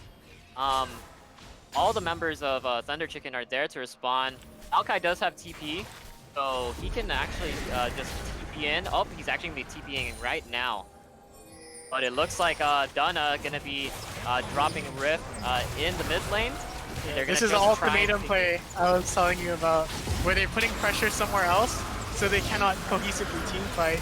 The level 99 Bulbasaur isolating the Hecarim, keeping him in the back line. Ash and friends pushing in. Dunna launching himself into the air with Stormbringer in the back line. Ooh, E-Puppy a little bit caught out, will be taken out by Jaga. As Aphelios shreds through Dunna and E-Puppy. Sophie able to get out, a little bit of health remaining.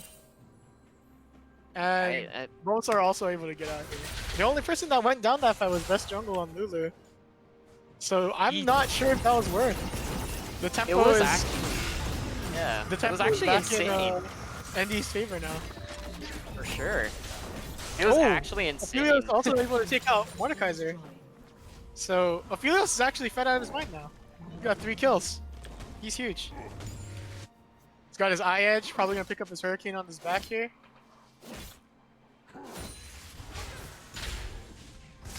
Oh, nope, not quite enough for a Hurricane. But yeah. Aphelios can get out of hand very quickly. These bad team fights, they're gonna start adding up. Thunder Chicken has to respond carefully to make sure that they just don't get clumped up, and especially with Diana Moonfall and Hecarim Ultimate. I know that it does somewhat displaced by the fear. However, Diana's Moonfall can just suck them back in and then just do insane amounts of damage. Yeah, the synergy between Diana's Lunar Rush Moonfall combo and Lulu's Wild Growth combo, that mid support combo is huge. And it could also be interchangeable because they also have Jaga, who's a backline diver. They also have Black Venom on Maokai, who can dive the backline. They've got a lot of options to get to Kog'Maw and Ash. And Team Thunder Chicken doesn't really have anything to appeal for the backline effectively, aside from Mordekaiser ulti. And Dunna has to go forward, or he's just gonna get eaten alive by Aphelios.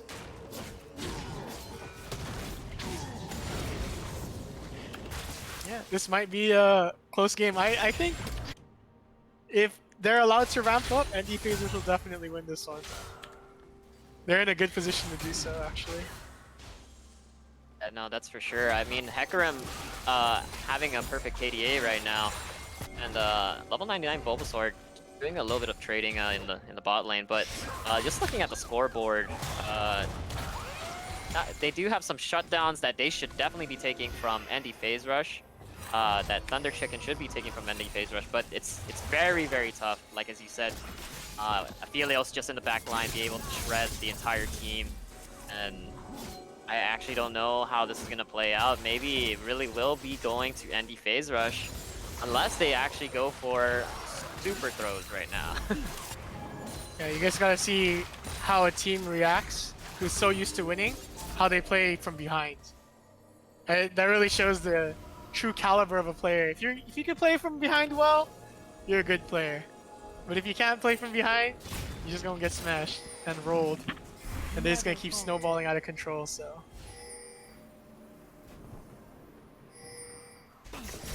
It's a matter of time. As Aphelios does have his Hurricane now. So his team fight is going to be very threatening. Very true, very true. I could see Jaga kind of looking at top right now just because they wanted to dive Leche Young with Maokai, but Leche Young actually kind of retreating back, try to play it safe, maybe regroup with his team. Still letting their tier 1 top turret go down. Yeah, You can see the faltering with the positioning of Team Thunder Chicken. They're kind of all over the map right now, trying to figure out what they can do as a team. Objectives are slowly being taken away from them. As Super Mid gonna be engaging on level 99 Bulbasaur here, and we'll be able to take him out. Oh, Clean and then kill. there's the ultimate death round, but not gonna be doing anything. Yeah, Diana's like really strong right now too. Stacked Rod of Ages, also has Gnasher's Tooth. I feel like just being able to chunk out a lot of Mordekaiser's health right before he can actually stack up or ramp up his damage and his shield really took away from that fight. Definitely. Felios does have his Severin up and his Inferno.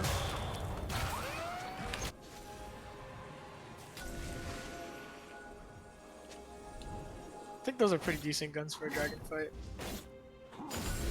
Probably wants the Chakra to take objectives, but he cycled through that already. Right. And there's a TP from Mordekaiser.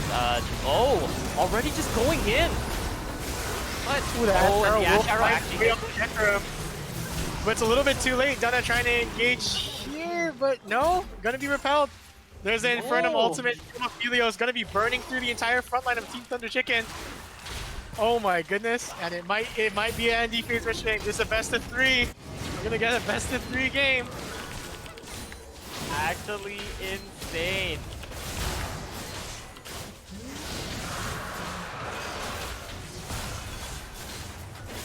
As they will take Dragon and look to take Baron at the same time here. Right. Very good play from ND phase rush.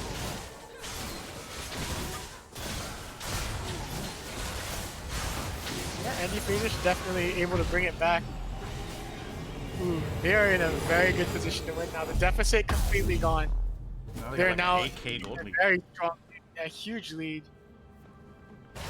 Alright, this is like a whole nother game. Like you know, last game ND phase rush was down nearly 10k gold. Now it's the opposite side.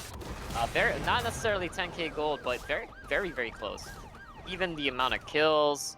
Gaga showing that he actually can roll the jungle. And he was tired of playing a support role from last game. Really showing his dominance this game. Yeah, maybe this is the correct setup for the team comp. They just needed to find a way to work around for the positions.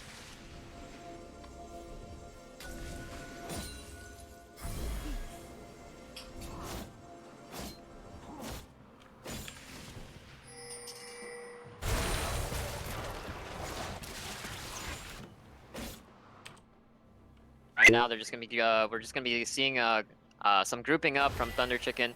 There may be a need to go for some desperation plays to get some picks, but right now all I can see is that ND phase rush is just so far ahead. It's really hard to decide who to take, who to pick out, or who, if they can even pick out anybody. Yeah, all ND phase rush has to do is dive the back line, and it's so easy to do that with their team comp right now. Very true. As And the it looks like Stoby was Jaka- forced to use his Archangel's or Seraph's Embrace there to get the mana shield, but that puts him one defensive item down for the next fight. Yeah, Thunder Chicken slowly getting choked out. That's like kind of like a slow death, but all I can say is it's not over until the Nexus goes down. But it looks like Sobi's gonna be going down. Super mid, just diving him under the turret. Never falter. It had Yes. Seraph's Embrace like down, so that was a Yeah, dive. it was free. He's just too artillery oriented, and he hasn't scaled to the point of critical mass yet. Whereas Diana picks up her critical mass earlier on in the mid game with the rod stacks and the Gnasher's Tooth. Looks like level Kog'Maw needs a 99 little bit more Bulbasaur time. is gonna be ulting Maokai, but Maokai just can't die. It's kind of like a little bit of too much of a desperation play. That was and he just- unwise. Adaptive Helm Maokai You're not gonna chew through that as an AP champion. I'm sorry. And it looks like ND Phase Rush will be taking this one. I'm fairly confident that this game is already. This will be ended here. Right. Unless they do a miracle play and save the Nexus like ND Phase Rush did last game. For sure, for sure. However, you know what that means? That we actually might be able to see a game 3, so it's actually more intense. Dude, it is And super everything is intense on the right now. line. And it's like, honestly, it's like watching a totally new teams play because, I mean, with the swap between the jungle and the support player, like, I mean, you have to approach it with just like a different strategy. So it should be exciting to see if we end up getting a game 3. But I mean, with the 10k gold lead, I'm 5 towers. I mean, I'm guessing we're probably seeing that game 3. Yeah. Yes, no, for sure, for sure. I'm already kind of like predicting if it is gonna go to game 3, you really definitely gotta ban out like at least a 2 years experience, or since Thunder Chicken will be having first pick, they might be able to take it if it's I left think open. a big one is Dunna on Volibear and Sobi on Kog'Maw. They need to impact the early mid game, and they haven't been able to do that as easily as they would on their previous play champions. For sure, and you know, it's just like the quote-unquote clear a scaling but it doesn't necessarily fly if you can't scale. So definitely got hard suppressed in the early game, so not able to reach the pinnacle, or at least to their utmost strength that they can actually play out with their comp. Like we said, very solo QS comps. Very true. Thunder Chicken.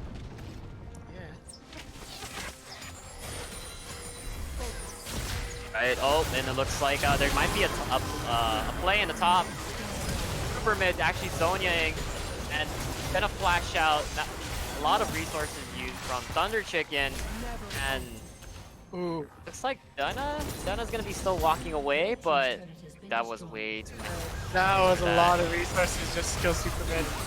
He was able to just use Flash and Zanyas to get away from that. So yeah, it's very desperate to pick up kills here on the side of Thunder Chicken. Trying to defend their base, but they're being taken apart. Very aggressive play here by ND Phase Rush, as they will be pushing their way into the base. And it looks like Jaga just engaging. Up, gonna be trying to peel for his back line.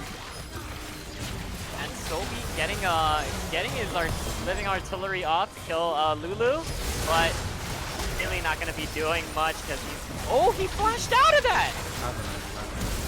Wow! And the shutdown super mid, but is it enough? It is! They're gonna get an enemy ace! Oh my god, Team Thunder Chicken! Is this winnable? I don't know. They're really hard to press, but that ace does keep them in the game, and Baron is up. Death timers are really like high right now, but they really can't go and do anything about it. It's really, really tough. That was quite the swing, but we do gotta remember they're at Nexus now. It's a naked Nexus in a very bad position, and I think it's gonna come down to probably Baron. If they try to contest the Baron, they might get backdoored. But if they don't contest the Baron, they're gonna get pushed in by Baron. So they're gonna have to figure out how to play this here. I mean, the only one who has TP on ND Phase Rush is Maokai. Are we gonna see XPK Maokai coming through with that? But I actually don't really see it. I feel like the best play right now would be to push out the lanes as much as they can and try to contest Baron, but just so many super minions pushing them in. I think that Thunder Chicken is too suppressed, not gonna be able to contest at all. And yeah, they can't contest. They don't have the wards for it. They don't have the setup for it at all. Right, and it looks like super mid already gonna be charging in. Probably just hanging tight just to make sure that Thunder Chicken doesn't respond, otherwise he will be able to backdoor. Yeah, he's keeping that backdoor option open for the ND phase rush. Aphelios does have chakrams up for the team fight.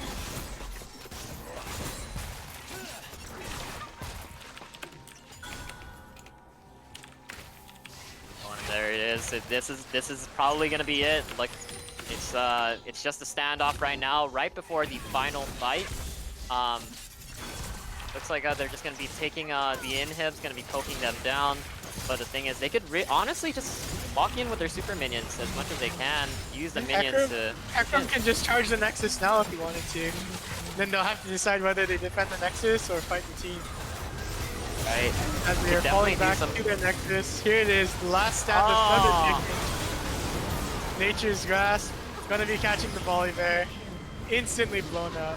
Sobi in the backline. There goes the Moonfall. Here comes the Onslaught. And that is GG. Andy Phase Rush 1, Thunder Chicken 1. And we are going to Game 3. My God, it is man, it is honestly, that was just insane. But it is like what you said. I really do feel like this game, Thunder Chicken was just really kind of feeling themselves, and they were just flexing their picks. I feel like if Sobi had a more mobile, more early game type of champion in the mid lane, same with Dunna, they would be able to still continue with their suppression. That's what they're good at. But since they kind of left it to ailing, per se, quote unquote, they just fell behind, and they just lost too many fights, which definitely lost them the game. Yeah, they lost momentum halfway through the game there, and ND Phase Rush was able The to next pick it up level play. The next and level sweep it play. back. They're showing that they can play as a team. So this is a whole new threat. It's a whole new ND Phase Rush here coming in for Game 2 and 3. There's a real threat of Thunder Chicken not being able to be first place now. It's up in the air. And I'll be right back. Yeah, no problem. Right. I do. This is exciting. This is exciting. So, Artpulse, you think that the swap is gonna stay? Best Jungle is gonna go play the support role, and Jaga is gonna continue as the jungler, or do you think they swap back? Just seeing how Jaga has been playing, he was very, very impactful even in the first game as a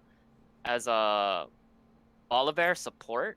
So I do see Jaga just continuing to play jungle, just because he was very suppressive. Like he showed Dunna that he could be a lot more suppressive as Hecarim, and just put a lot more pressure on the map.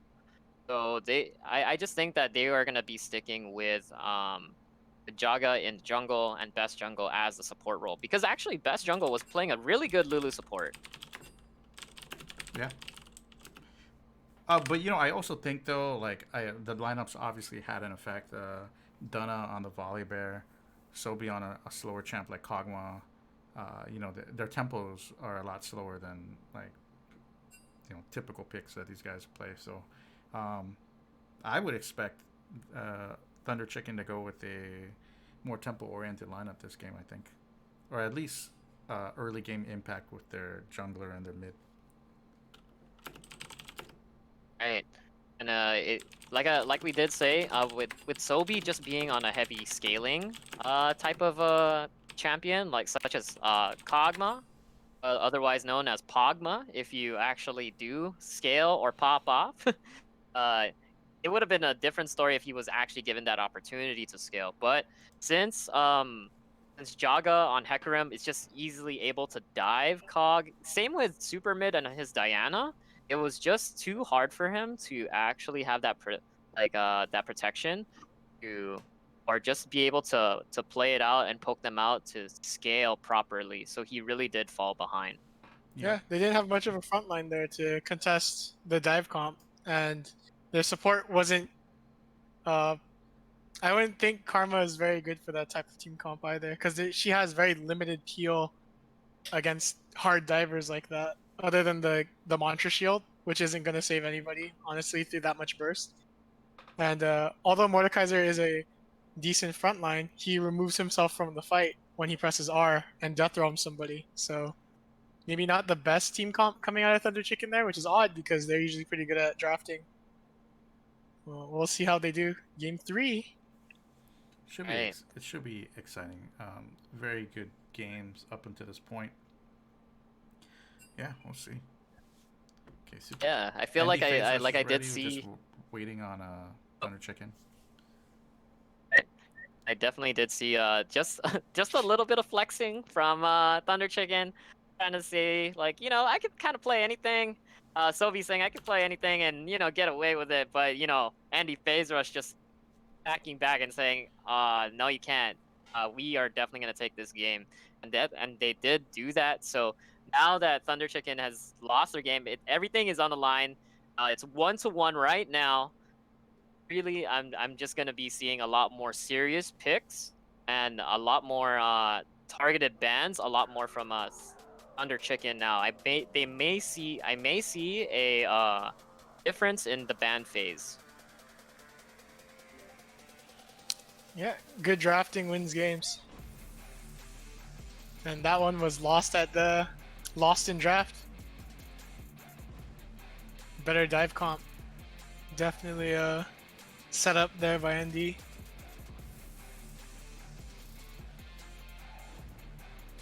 So while we have some downtime right now, did anybody sign up for Valorant? Oh What's yeah, that there's a Valorant Valorant page? There tournament. are a Yeah, ton there's of a Valorant guys who tournament signed coming up up. for Valorant. The Valorant tournament is coming up, Alan. It starts July 25th to August 15th. The registration ends tonight, guys. So go to our Discord, go to the event page, sign up, sign your 5-man team up for the Asia Pacific region. If you're living on Guam, that means Docomo. And yeah, I think we're about to start that draft. All right. So this is it. This is the final draft phase. Right before we got into the tournament draft, still seeing a lot of smack talk from Andy Phase Rush, which is what they're known to be good for. But let's see if they're known to be good. They'll be known to be good for winning this tournament. I don't know. We'll see. Yeah, it's gonna differentiate whether you're just good at talking smack or actually good at the game. Definitely got to put your money where your mouth is. Yeah, definitely. It's going to come down to this final game. Best of one. Decisions will haunt you. Thunder Chicken, the first seed, versus the second seed, ND Phase Rush. Public school versus private school. It's like the oldest rivalry ever. I don't know about you, Ken, but I feel like I believe me and Alan, we both come from public school. Don't we come from public school? So That's correct. In a fight, guaranteed the public school kids win. Oh my god. So at least we know now. So that's why you guys are the The next level Thunder play. Chicken Next level play. fans.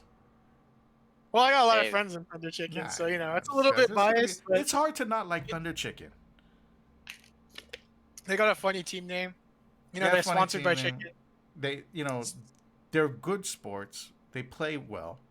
Good strategy. The chicken is not even that bad. It's pretty good. I enjoy Thunder Chicken. Definitely check it out. What's the number? Can we get the Thunder Chicken number in the chat, please? The darkness. 646-8088. Is that what it is? 8808? I don't know. Thunder Chicken Sims are all sleeping. Everyone's all quiet now when Thunder I Chicken know. is. Now they got one loss, and it's just the chat has died. Yeah. yeah, Did where you guys is give the up? fans? It's Yeah. crazy. We gotta see the fans. Where are the Thunder Chicken Sims, the Drea Sims, the Sobi Sims, Leche Young? They need No. your power. They need you to Gotta- give them their spirit energy, dude. Gotta You guys just gave power up up on the your spirit crew. bomb. I know, like the first sign of adversity, and you guys hide behind the corner. It's crazy. Oh man. You guys But, lost? Your team lost, and everyone just ZZ, the resident sleeper in the chat, man. What happened? Dude, seriously. Right. So, looking at these bans, is there anything here surprising in terms of what they banned? Not necessarily surprising. However, they did change a little bit of the ban lineup. Ophelios getting banned, Lulu getting banned. Very good bans, or very good champions to ban out because those two pretty insane. Just the champions alone makes a very impactful.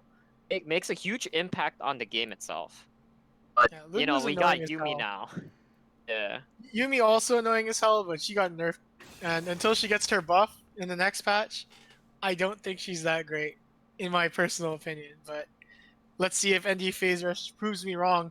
They're probably gonna pick Yumi Ezreal again. That's a pretty strong lane back when Yumi was busted, and it's still pretty decent. It's one of the better lane partners for Yumi because Ezreal's really safe. Right. And also with Jaga on his Hecarim, just insane impact. But then if you just combo that with Yumi and just engage, man, if he gets a really good ult off, both of them gets well, not necessarily a good ult from Hecarim, but at least a Yumi ult combination with his running E, charging in, definitely gonna make a huge difference in the team fight. And also he can have the fear from his ultimate to also displace everybody if they needs to. Yeah, they're picking away the Ezreal here. That's really smart. So that was a good drafting there by Team Thunder Chicken, opting to take the Ezreal pick away so that the Yumi player is going to have to attach to something a little less mobile, therefore a little less safe to play bot lane with. Yumi is just, when you pick Yumi, you're forcing your AD to basically 2v1. Right. And actually, do you happen to know the interaction between Twitch and invisibility and Yumi? Does Yumi actually go Yumi is also invisible as well? invisible. Yes. Wow. Yumi's also So invisible. it could actually be it could actually go for a Twitch pick, which would be I would feel a very good pick, especially with the team comp that ND Phase Rush is starting to form. In the early game, it may not be good, but no, late game it will. Yeah, Andy Fizer's just going for another murder ball comp, another hard dive comp with Hecarim and Maokai. I mean, they both did pretty well last game, so. Yeah, if it ain't broke, don't fix it. Don't fix it. Yeah. Very true. And also, still seeing that Sobi has not been picked out. Oh, Oh, there's and that they're Twitch actually ban. going to be Twitch banning ban, the Twitch. yeah. Just Smart. like I called it. Very They- smart. Very They're smart. taking the power away from the ADC right now. Right. Yeah, it was gonna be a hyper carry either way. The ADC has to be a hyper carry. So now we're probably gonna see what, like Jinx Tristana, something along that line. This is a lot of pressure on the best jungle too, because I mean, you know, his ADC isn't going to be as strong, and he's just going to have to play a lot better. Right, the ADC definitely won't be as safe because Ezreal, Yumi, super safe. You're never gonna catch him, and then you got Hecarim and Maokai diving your back line, and Yumi's keeping Ezreal alive. But now that Ezreal's out of the equation for ND Phase Rush, they have to consider who they're gonna pick as an ADC now. And that's yeah. So Team Thunder Chicken is just restricting the ADC pool so much right now, Very smart bans. making it very hard. Yeah, giving them no room to breathe. So Treerex, playing ADC for Thunder Chicken, maybe pick up the Vayne. Cause you're gonna need a hyper carry. It's gonna Vayne Jinx. He seems pretty comfortable on Vayne the last time, but it's pretty short range in the set, so that ain't that much of a attractive Oh, and pick. it looks like they're going to be picking going Ashe. for the Ashe. Ashe I mean, is Ashe, very immobile at bot. it is. Makes you a However, target. I do see it like there's just a lot of pick potential with a lot of utility on ND Phase Rush right now, and a lot of with Ezreal just scaling, doing a heck lot of damage in the late game. But there we go with Sobi on the Orianna. Ooh, that's gonna be also making a huge difference because you can actually group up everybody, lock them down, do a lot of damage. Gets the 5-man ult, it may be a GG. It's similar to like just picking Diana from last game and just going in with Moonfall. But you're safer. Yeah, Janna's a good pick here. Janna on support with Ezreal. Although the lane synergy is not great, Janna will prevent the dive comp from being able to dive, which is why ND Phase Rush banned it last game. But they forgot to ban it this game, so now they're in a bit of trouble. They're lacking damage, so they need to pick a strong damage mid laner here. Okay, and hovering over the Syndra, I do see the Syndra going through. Last minute change. Oh, Yeah, it's gonna change to Ahri. So they value DPS over burst there by picking Ahri. The lineup is pretty team play oriented on the side of ND Phase Rush. And to make their team comp work, they just gotta again dive the backline with Maokai and Hecarim.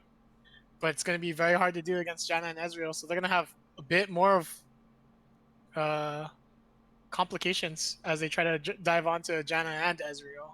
There's no way you're gonna catch him for free. Sobion a little bit more of a control magey champion. He does have a little bit more utility than Kog'Maw this time around with the command shockwave and the distortion, I think it was called. Disruption, the W. Yeah, okay. But Uh, yeah, he's gonna be a little safer than when playing Kog'Maw. Because Kog'Maw was just free food. Urge. And it's not like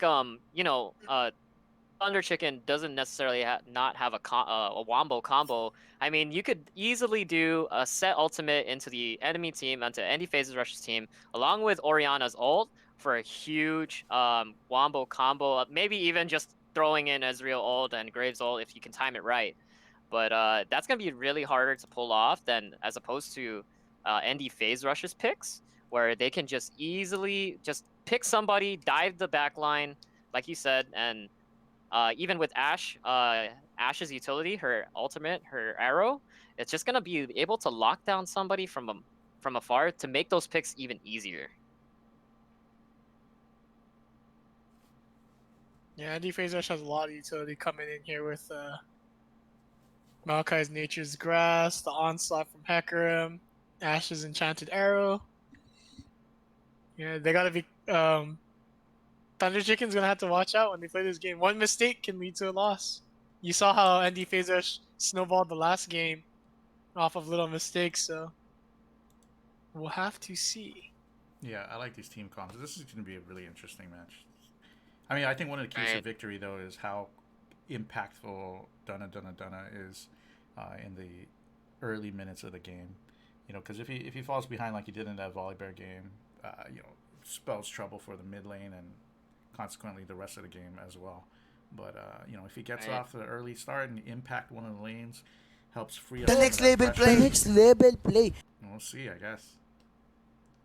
But Yeah, he Jaga on the definitely Hecarim was was doing really well as well last game. He was killing it. Yeah.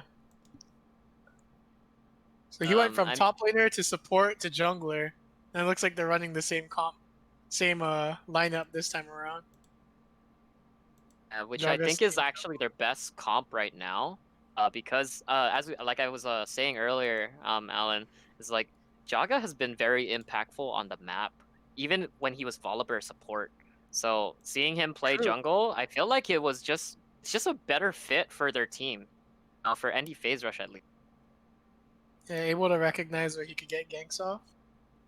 And before we get into this final game, guys, I just want to remind everyone that the Valorant League starts next week. So there will be no more League of Legends action until the GDOE League starts. But starting next week, Saturday at 9 p.m., you'll be able to catch Valorant action. We have at least 5 teams signed up. I think 6 teams. And we still have room for more. So if you want to sign up today. Today is the absolute last day.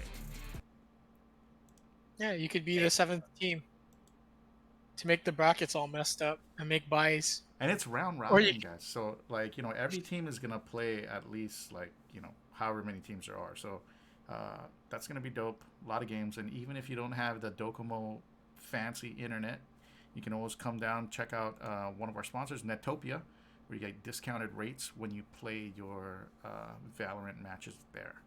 So, yeah, definitely. Oh, you get discounted rates if you play Valorant and Netopia? Only the tournament matches. So I see. Wow. Yeah, so and UOG is gracious enough to let you play there for free. So you can play your Valorant matches at the UOG Esports Lab. But you have to work that out with me. You know that. So Okay. Right, and here it is. This is it. This is the start of Game 3, the final game. Who is gonna take it? Let us know. Who do you think is gonna take this win? Is it gonna be Thunder Chicken or is it gonna be Andy Phase Rush? You know, let us know in the chat. I'm really hyped. I hope everybody else is hyped as I am. See who's gonna take the championships away from all of this. It's anybody's game at this point. It's gonna come down to execution And you know, getting reverse sweeped here might feel really bad for Thunder Chicken. They do have to keep their mental intact after the last game, as ND FaZe Rush was able to beat a mental block of taking that early L on the first game and win the second game. So now they have the momentum. I would give the momentum as far as mentality goes to ND FaZe Rush. They haven't flamed each other. They figured out what beats Thunder Chicken, and they're gonna play the same familiar comp. Yep. So they're gonna be a little bit more comfortable coming into this game, a little bit more confident. We're gonna have to see Right. how this plays out. That makes for a good Right. final, guys. This is the final game, best of one. For real. And and it just goes to show, right? It definitely goes to show for all of you people who play solo queue. Blame your team, you know, you're not gonna lower your chances of winning. So I feel like ND FaZe Rush, as soon as they decided to stop blaming their own team, you know, it actually made them significantly better. And let's face it, these guys are some of the most toxic guys ever. And, you know, like, for them to pull it together, you know, the impact was definitely seen, so.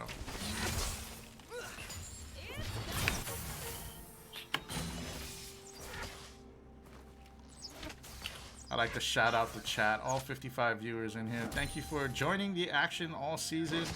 I know we've had our shares of issues with the camera or lag or whatever it may be, but you know, I appreciate you guys showing support for local League of Legends players on Guam, and because of it, we'll try to do more and more League of Legends action in the near future. So, thanks. We couldn't have done it without all of you guys. Well, actually, we could have, but you know, it helps that you guys are here. Yeah, it would have been way boring without you guys, so we appreciate you guys showing up for the stream.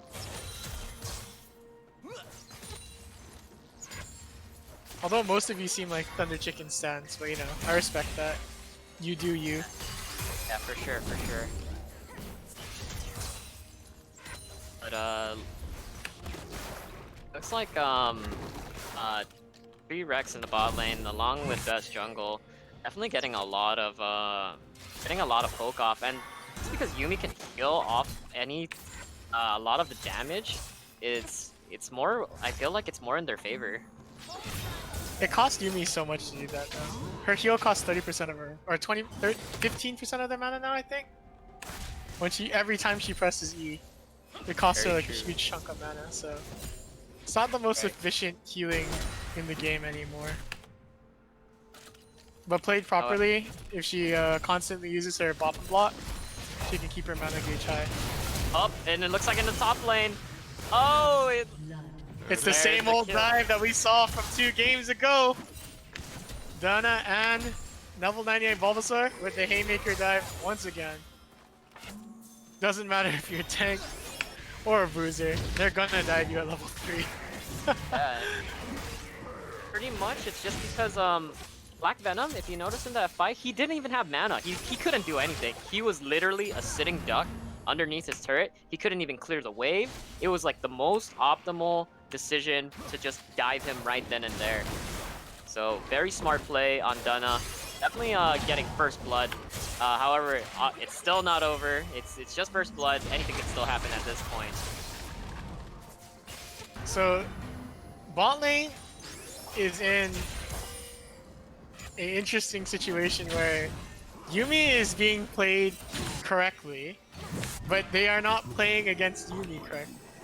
When you hit Yuumi when she comes out, you damage Yuumi, but Yuumi is intangible when she goes back into her host. So I consider that champion a parasite champion. When she Right. goes in her host, since she's untargetable, there's almost no point in poking a Yuumi early on. You want to do the damage to the Ashe, and you want Yuumi to burn all of her heals or her zoomies on her host so that Yuumi won't have mana to react to anything. But instead, they've been trading with the Yuumi, and Ashe has been getting free volleys, free auto attacks off on both Epuffy and Cheon.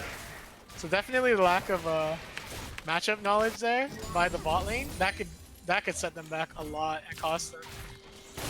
As Cheon definitely listening to the stream right now, finally trading onto the Ashe instead of Yuumi.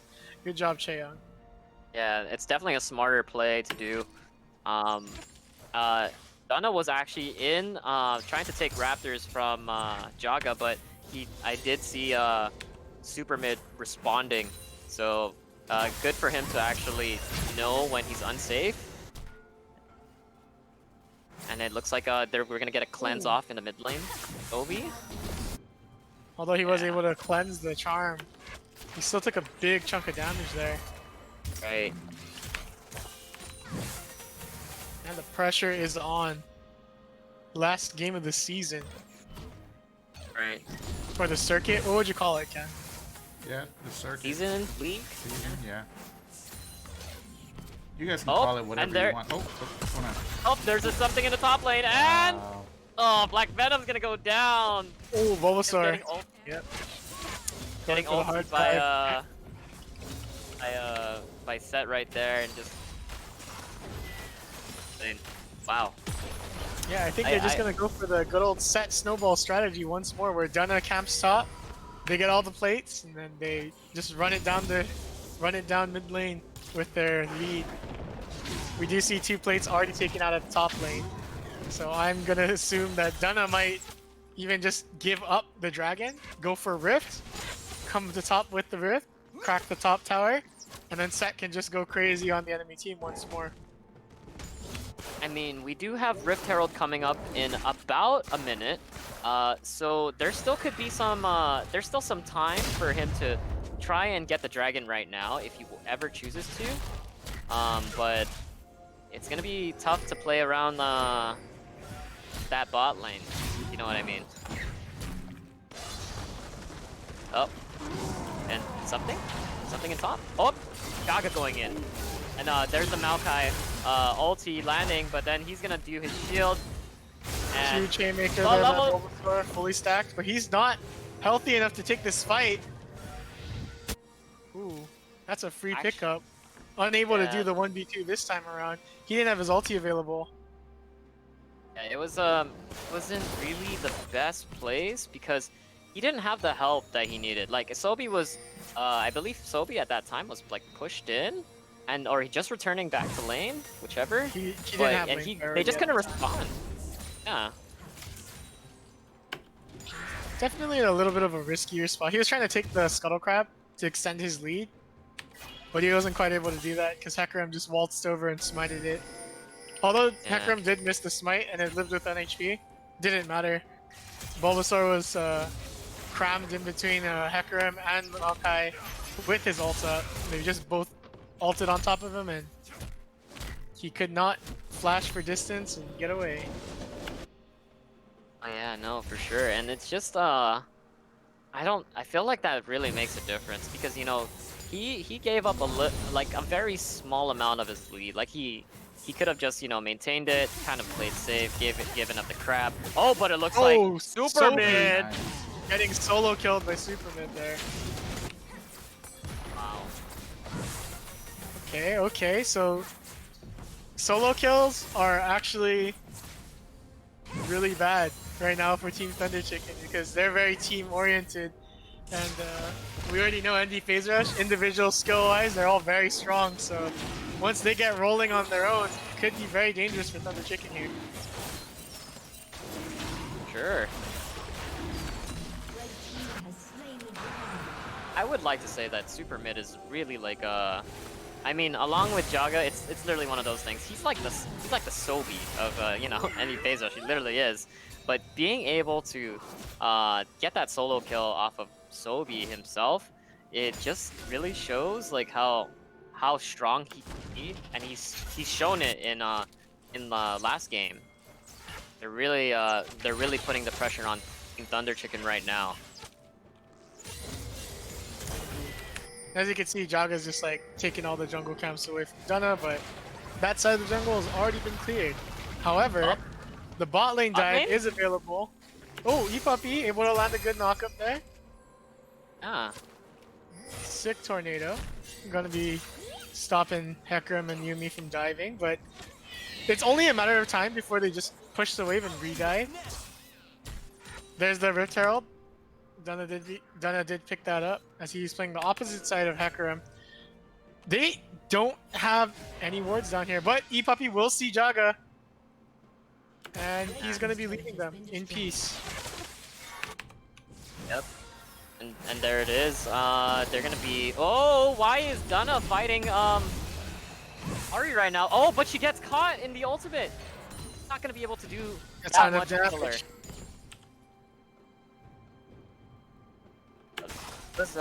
It was a good attempt, I would like to say, but it wasn't enough, and it was very risky because I'm not even sure if they were able to even pick up that Jaga was at bot scuttle to be able to respond to counter. No, they saw Jagabot.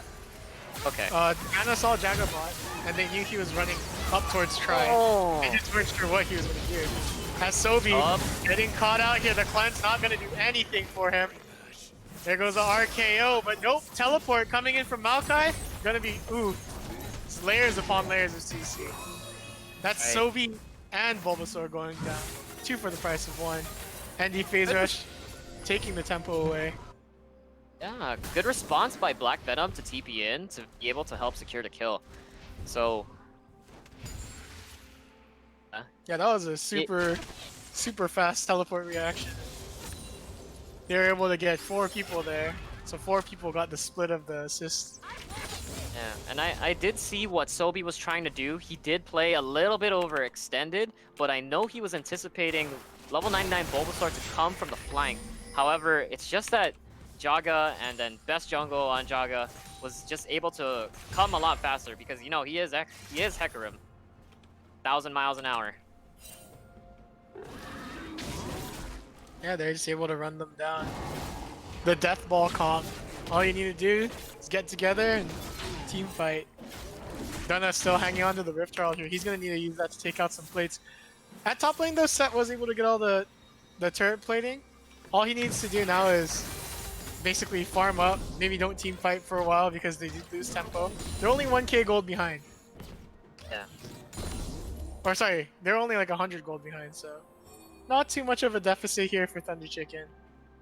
You might be able to come back, but ND Phase Rush is definitely playing more cleanly, much more efficiently, and more as like a team. So much scarier than their solo queue Master E Vagar strat days. Those days are gone. Sure. Now it's the team comp that you see before you, the Death Ball team comp. Oh, and actually, the ultimate from Ash landing and the charm, and Jaga's gonna pick up the dive kill. Wow. And he's just gonna walk out safe because, Lamau, you. Yeah, Sobi is just getting destroyed. Oh, but the tree Rex gets sniped from Lechea. Oh my god, yeah. I need to catch up to you guys. Where did that come from? Oh, am I ahead? Am I in the future, guys? Oh. You're slightly in the future for me at least. But yeah, that's a Let me, huge arcane barrage, or true shot barrage by Up to Cherry on there. 1355, wherever Yes, sir. What is it? Oh, 1355? here comes the re-dive by Hecarim. Yeah, I'm at 1403, 1404. Yeah. Oh, there's a dive. Oh, and getting the ulti off. Looks like they're gonna get the shutdown on Hecarim. They're gonna get on Jaga. That's Jungle. What are you gonna do? Yeah, Yumi's just a free kill when she's by herself. That Yeah, poor run, cat. kitty. Yeah, you can't do anything. You just solo Yumi. It's so sad. You're just not a champion without anybody else near you. Okay, so tempo back in the favor of Team Thunder Chicken. Able to make a bit of a comeback there with a good play from level 95 Bulbasaur, Dunna, and Ooh, and level 99 Bulbasaur gonna go take it down. That charm lasts way too long. Yeah, he did not have his Haymaker available there, I think.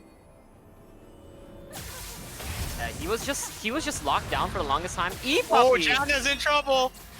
Getting caught They're out. backing on top of a ward!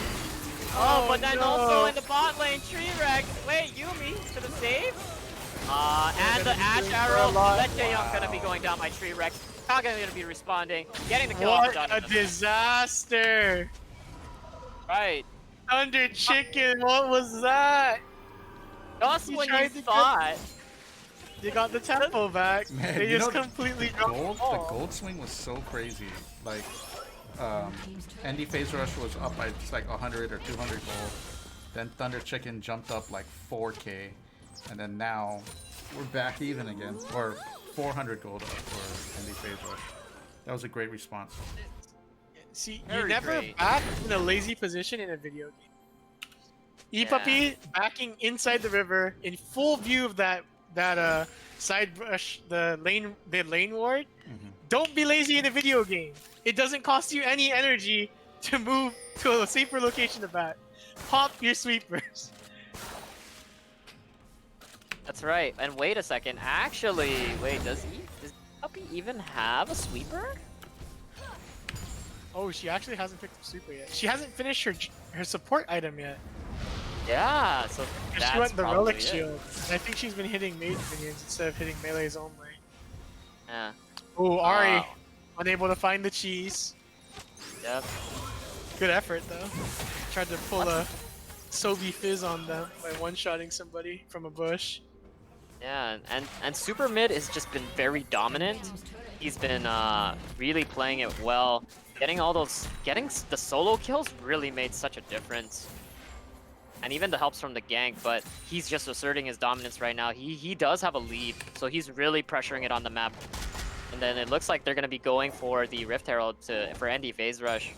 Yeah, Thunder Chicken won't be able to respond to that. Right. As Maokai does get engaged on temporarily by Bulbasaur, but just light trading, nothing serious. Oh, Gunna might look to steal. It is kind of Oh wait, but then this is kind of dangerous. They haven't picked up the Eye of the Herald yet either. It's still on the floor. Right. E-Puppy going down to the Hecarim. Level 99 Bulbasaur kind of left in the dust back there. Oh, but then dude, he's just caught out. Wait, Yeah, he's overextended. he was overextended. You knew? He knew. He should have known that they were there. He could have easily definitely responded. That was a very bad misplay. Bad yeah, call. very I'd like to say questionable. by them. Yeah. Even right now, T-Rex holding the Herald, trying to chunk down top turret. Probably gonna chunk down top turret or take tier 1, then actually gonna go for tier 2 with the Rift Herald. But Jaga, Threatening Gunna's jungle. The shockwave, a bit of a miscommunication there. The shockwave Right. does not find anybody. Here comes the grasping roots. The Howling Gale gonna miss every target. Gunna in a lot of trouble here. He's gonna have to flash. Doesn't have it. man, Ooh. say it ain't so. It looks like Andy Phase Rush might be able to run away with this one as well. Becoming champions, but I don't want to count my chickens before they hatch. But Thunder Chicken needs to pick it up. Sure. Like, what do you think is what do you think they can do at this point? Because if you look even at the scoreboard right now, lots of shutdowns, lots of like they're very ahead. Like Andy Phase Rush is just very ahead right now. Yeah, they weren't able to do the solo strategy of, or the duo strategy of set Graves top this time around. Although they started really strong with it, they weren't able to push their lead as far as they were last time because of this death ball style comp, and also Sobi, going down to the Ari and the gank by Jaga and Best Mid. So they're in a bit of trouble here. They're gonna have to struggle a little bit. And just seeing that that Andy Phase Rush actually cleared all of Dunno's top jungle, it really does put him behind.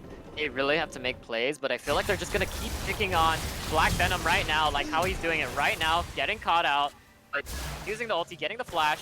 Actually, maybe it's not gonna be enough. They're gonna try and dive, not gonna do it. But oh, wait, never mind. Getting the shutdown, but He doesn't have responding. Haymaker. Yeah.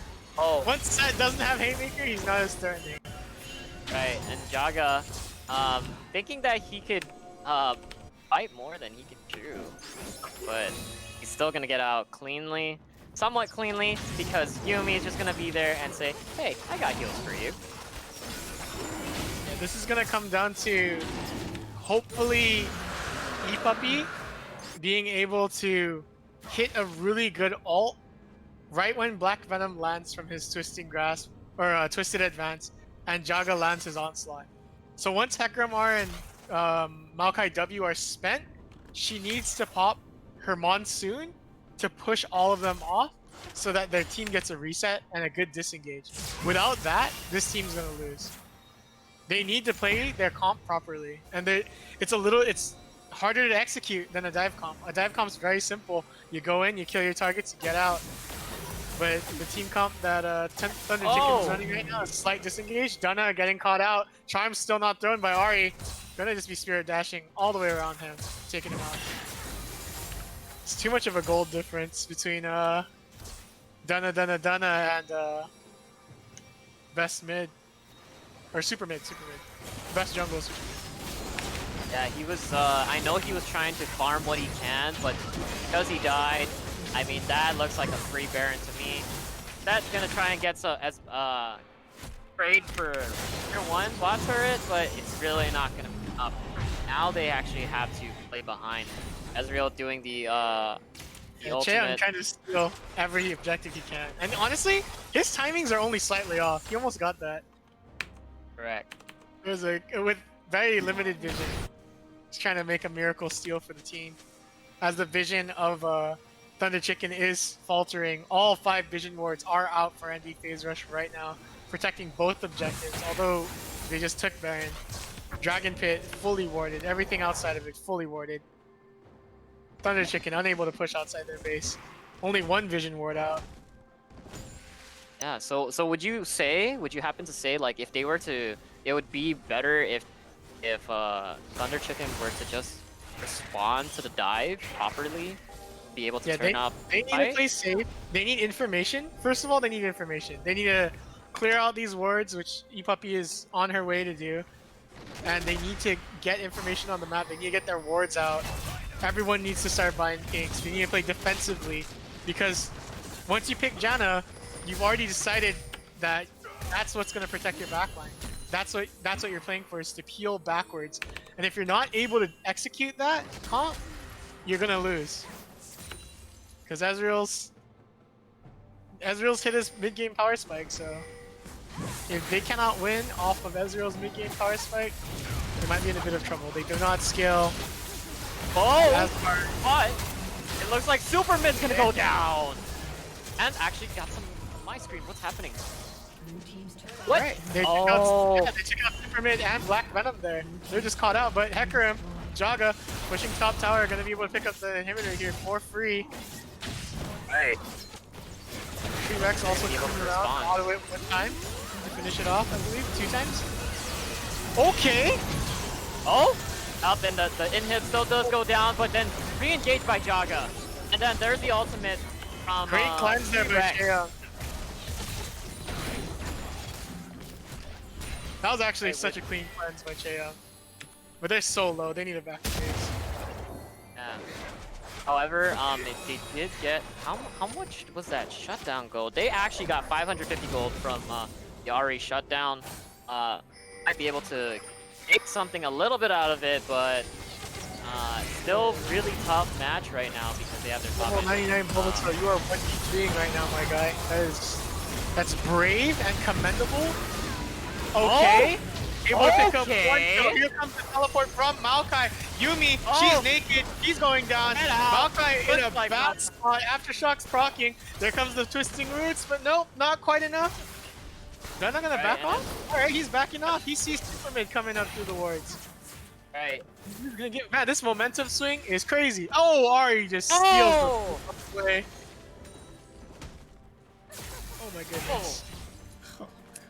I don't know who to root for, everybody. Wow. I'm on the edge. Good game, man. This is such an insane game. You know, what looked like Throw City from level 9 Bulbasaur turned out to be a pretty okay refrag there. They were able to pick up 3 for 1, and I'm honestly impressed that that worked out. Yeah. They made that happen. They brute forced the fact that someone's going in, and we have to help them. However, the dragon objective is not warded for. Awarded for Team Thunder Chicken now. They did get the 450 gold shutdown on Hecarim. Going to actually, wow, it's actually going to Sobi. Hopefully that's gonna be able to give him something that he needs to get to have a stronger power spike. However, Leche Young dropping the ultimate way too early. They didn't even start Dragon yet. That's gonna be a free Drake for them because they had to push out. Scouting all just to see if he's doing it, or maybe you get lucky and take it on the right timing. But yeah, there was no Right. wards for it. So Yeah. Chaeyoung And he- using Arcane Barrage for that, or True Shot Barrage for that. Yeah, and I know he was trying to play safe. He did have Farsight Alteration available, his blue trinket. However, you know, just going into that very dark jungle, with only one ward, it'd be easily caught out. So, very respectable from Leche Young to try to snipe it, but definitely too early.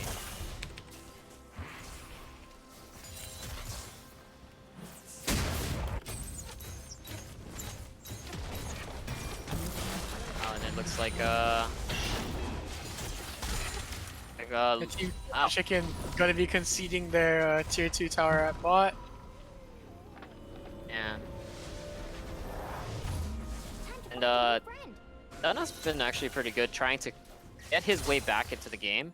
Just because he's farming solo lanes, farming super minions, it does help you it gives you that gold, gives you that XP, especially if you're by yourself. So that's how he's able to somewhat maintain not that much of a level differential in him and Jaga. It does help him get the items that he does need to respond. Yeah, only problem is Jaga's 3 items up on him. Or 1 item up on him, so still playing from behind. Right. I think it's just because he had to opt for the Executioner's Calling, which I think is the better decision to stop the Yuumi healing. Yeah, Yuumi, Maokai, Hecarim with Death Dance, Ari's Return Orb, they all heal. It's also Hecarim's W, I forgot what that was called. Oh, like his healing. And Spirit of Dread. That heals when he's doing damage too. Alright, Right. so we see ND Fuser setting up for another Baron. They're just gonna go for it. They got it fully warded. Alright, their whole not a team's lot of- there. Looks like, oh, and True Shot Barrage gonna be missing. There's the ultimate. Look, gonna land on Dana, but gonna respond with his ultimate as well. They're using a lot of Maokai their... getting it. Oh! Dana getting caught out. And then there's the over the wall huge ultimate by onslaught. Jaga. Oh, E-Puppy too late with ultimate. The Monsoon not able to save him. And this might be it. This might be the game. Set was able to survive, but Oh wait, is he? he's caught out by Ash here. He's in a lot of Come trouble. on, man. That's Head a crack lot. him. Oh, head crack, what? They Not enough. exhaust too much. And there's the Zonia, or the stopwatch. Yeah, it's Ah, not yeah, gonna we'll stun do it. because there's no secondary target because Yuumi's intangible. Oh no. It looks like all the Thunder Chicken fans And are gonna get this is it. team diffed. Team diff. As they're able to pick up Baron once more. Very much, very much.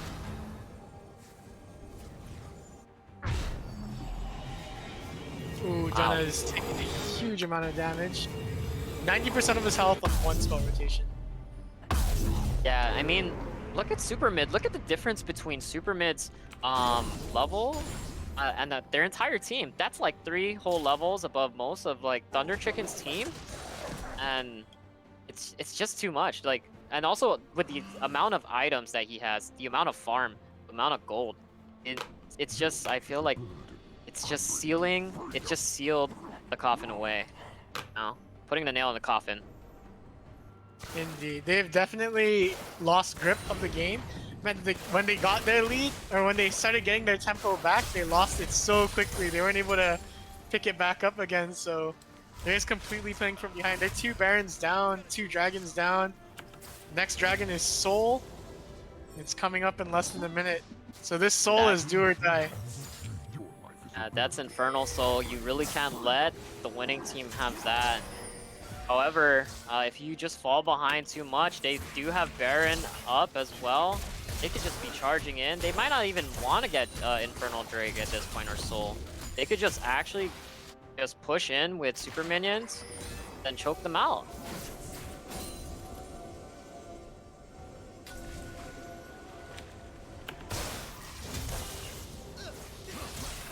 all the farm does come to Thunder Chicken, but once they get Dragon Soul here, Infernal Soul, it's pretty much over.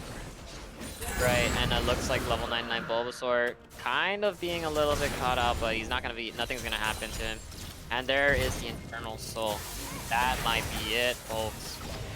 You're gonna see an Ash Arrow landing on me, Puppy. Goodbye. And Oh, just barely surviving it actually. still able to. Oh, the grasping just a root. little bit.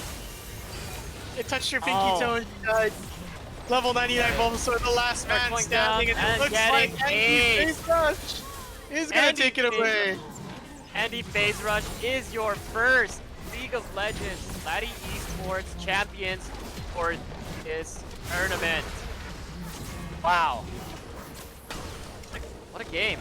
That was insane. So much tempo swinging, but it was just all Andy Phase Rush. They were able to just hold on to their lead. Even if they did throw a little bit, but they maintained their momentum. They got their teamwork back together in the last 2 games there and were able to pull the W. So respect to them. Andy Phase Rush, your Laddie Esports champions. Ken? Yeah, you know what? It was a dope series, man, and I really think, gosh, what is the guy's name? The guy playing Hecarim, like, you know, that switch was Jaga? yeah, that was a big switch. I mean, he was way more aggressive in his jungle play, invading the blue side jungle a lot, taking a lot of farm off of the map for Dunna, and that impact made a difference. So I was great game, great series. Both teams played awesome, man. And you know, there you go. Notre Dame class of 2019, ND Phase Rush. They are the champs. So first season champs. It was awesome. Any last words, guys, before we close out tonight? Sure. You want I to go first? mean, yeah, I'll go first. I was just, you know, I was very overall, I just really enjoyed like the matches. Just seeing how the peak, you know, the peak of League of Legends right now, like seeing how high the level of play can be, especially from both teams, right? It was just it was very enjoyable to watch, and the Andy Phase Rush did come out with a win. They did put the money where their mouth is, so just congrats to them. It was a good game. And I see Jansgers in the chat right now talking all that shit, but dude, you gotta have good sportsmanship. Both teams came out here with a good competitive fire. You know, unfortunately, Thunder Chicken dropped the ball there on game 2 and game 3. ND Phase Rush, better team wins. They really shaped up towards the end there and were able to get their teamwork together. And it looks like they will be able to be the champions this time around. But next time, it could be your team. So everyone in the chat, don't forget to sign up for the next League of Legends tournament when it does come up. Yep, for Keep sure. an eye out for that. Definitely. And I mean, you know Right. what? Like the competition between the top 4 teams, or the top 3 teams, I would say, it was relatively close. You know, UOG had some good sets with ND Phase Rush too, and you know, ND Phase Rush, you know, they're great solo queue players, and then it's good that at the end of the season they really did come together as a team, really executing really well in those final 2 games. You know, showing what, you know, they were pretty capable of. So. Shout outs to Thunder Chicken and UOG and, you know, SBR and Blackfire and all the other teams who really brought the best out of their competitors. I appreciate that. But remember, now that League of Legends is done, we got the Valorant League starting next week. You guys got until tonight to sign up. I'm gonna wake up in the morning. I'm gonna look up the sign-up sheet, and whatever's left, that's what I'm gonna add on. All right. I think we already have 5 or 6 teams right now. There's still room for more. Remember, it's on the Asia Pacific server. If you are not able to play on the server, like maybe you don't have Docomo internet, don't worry.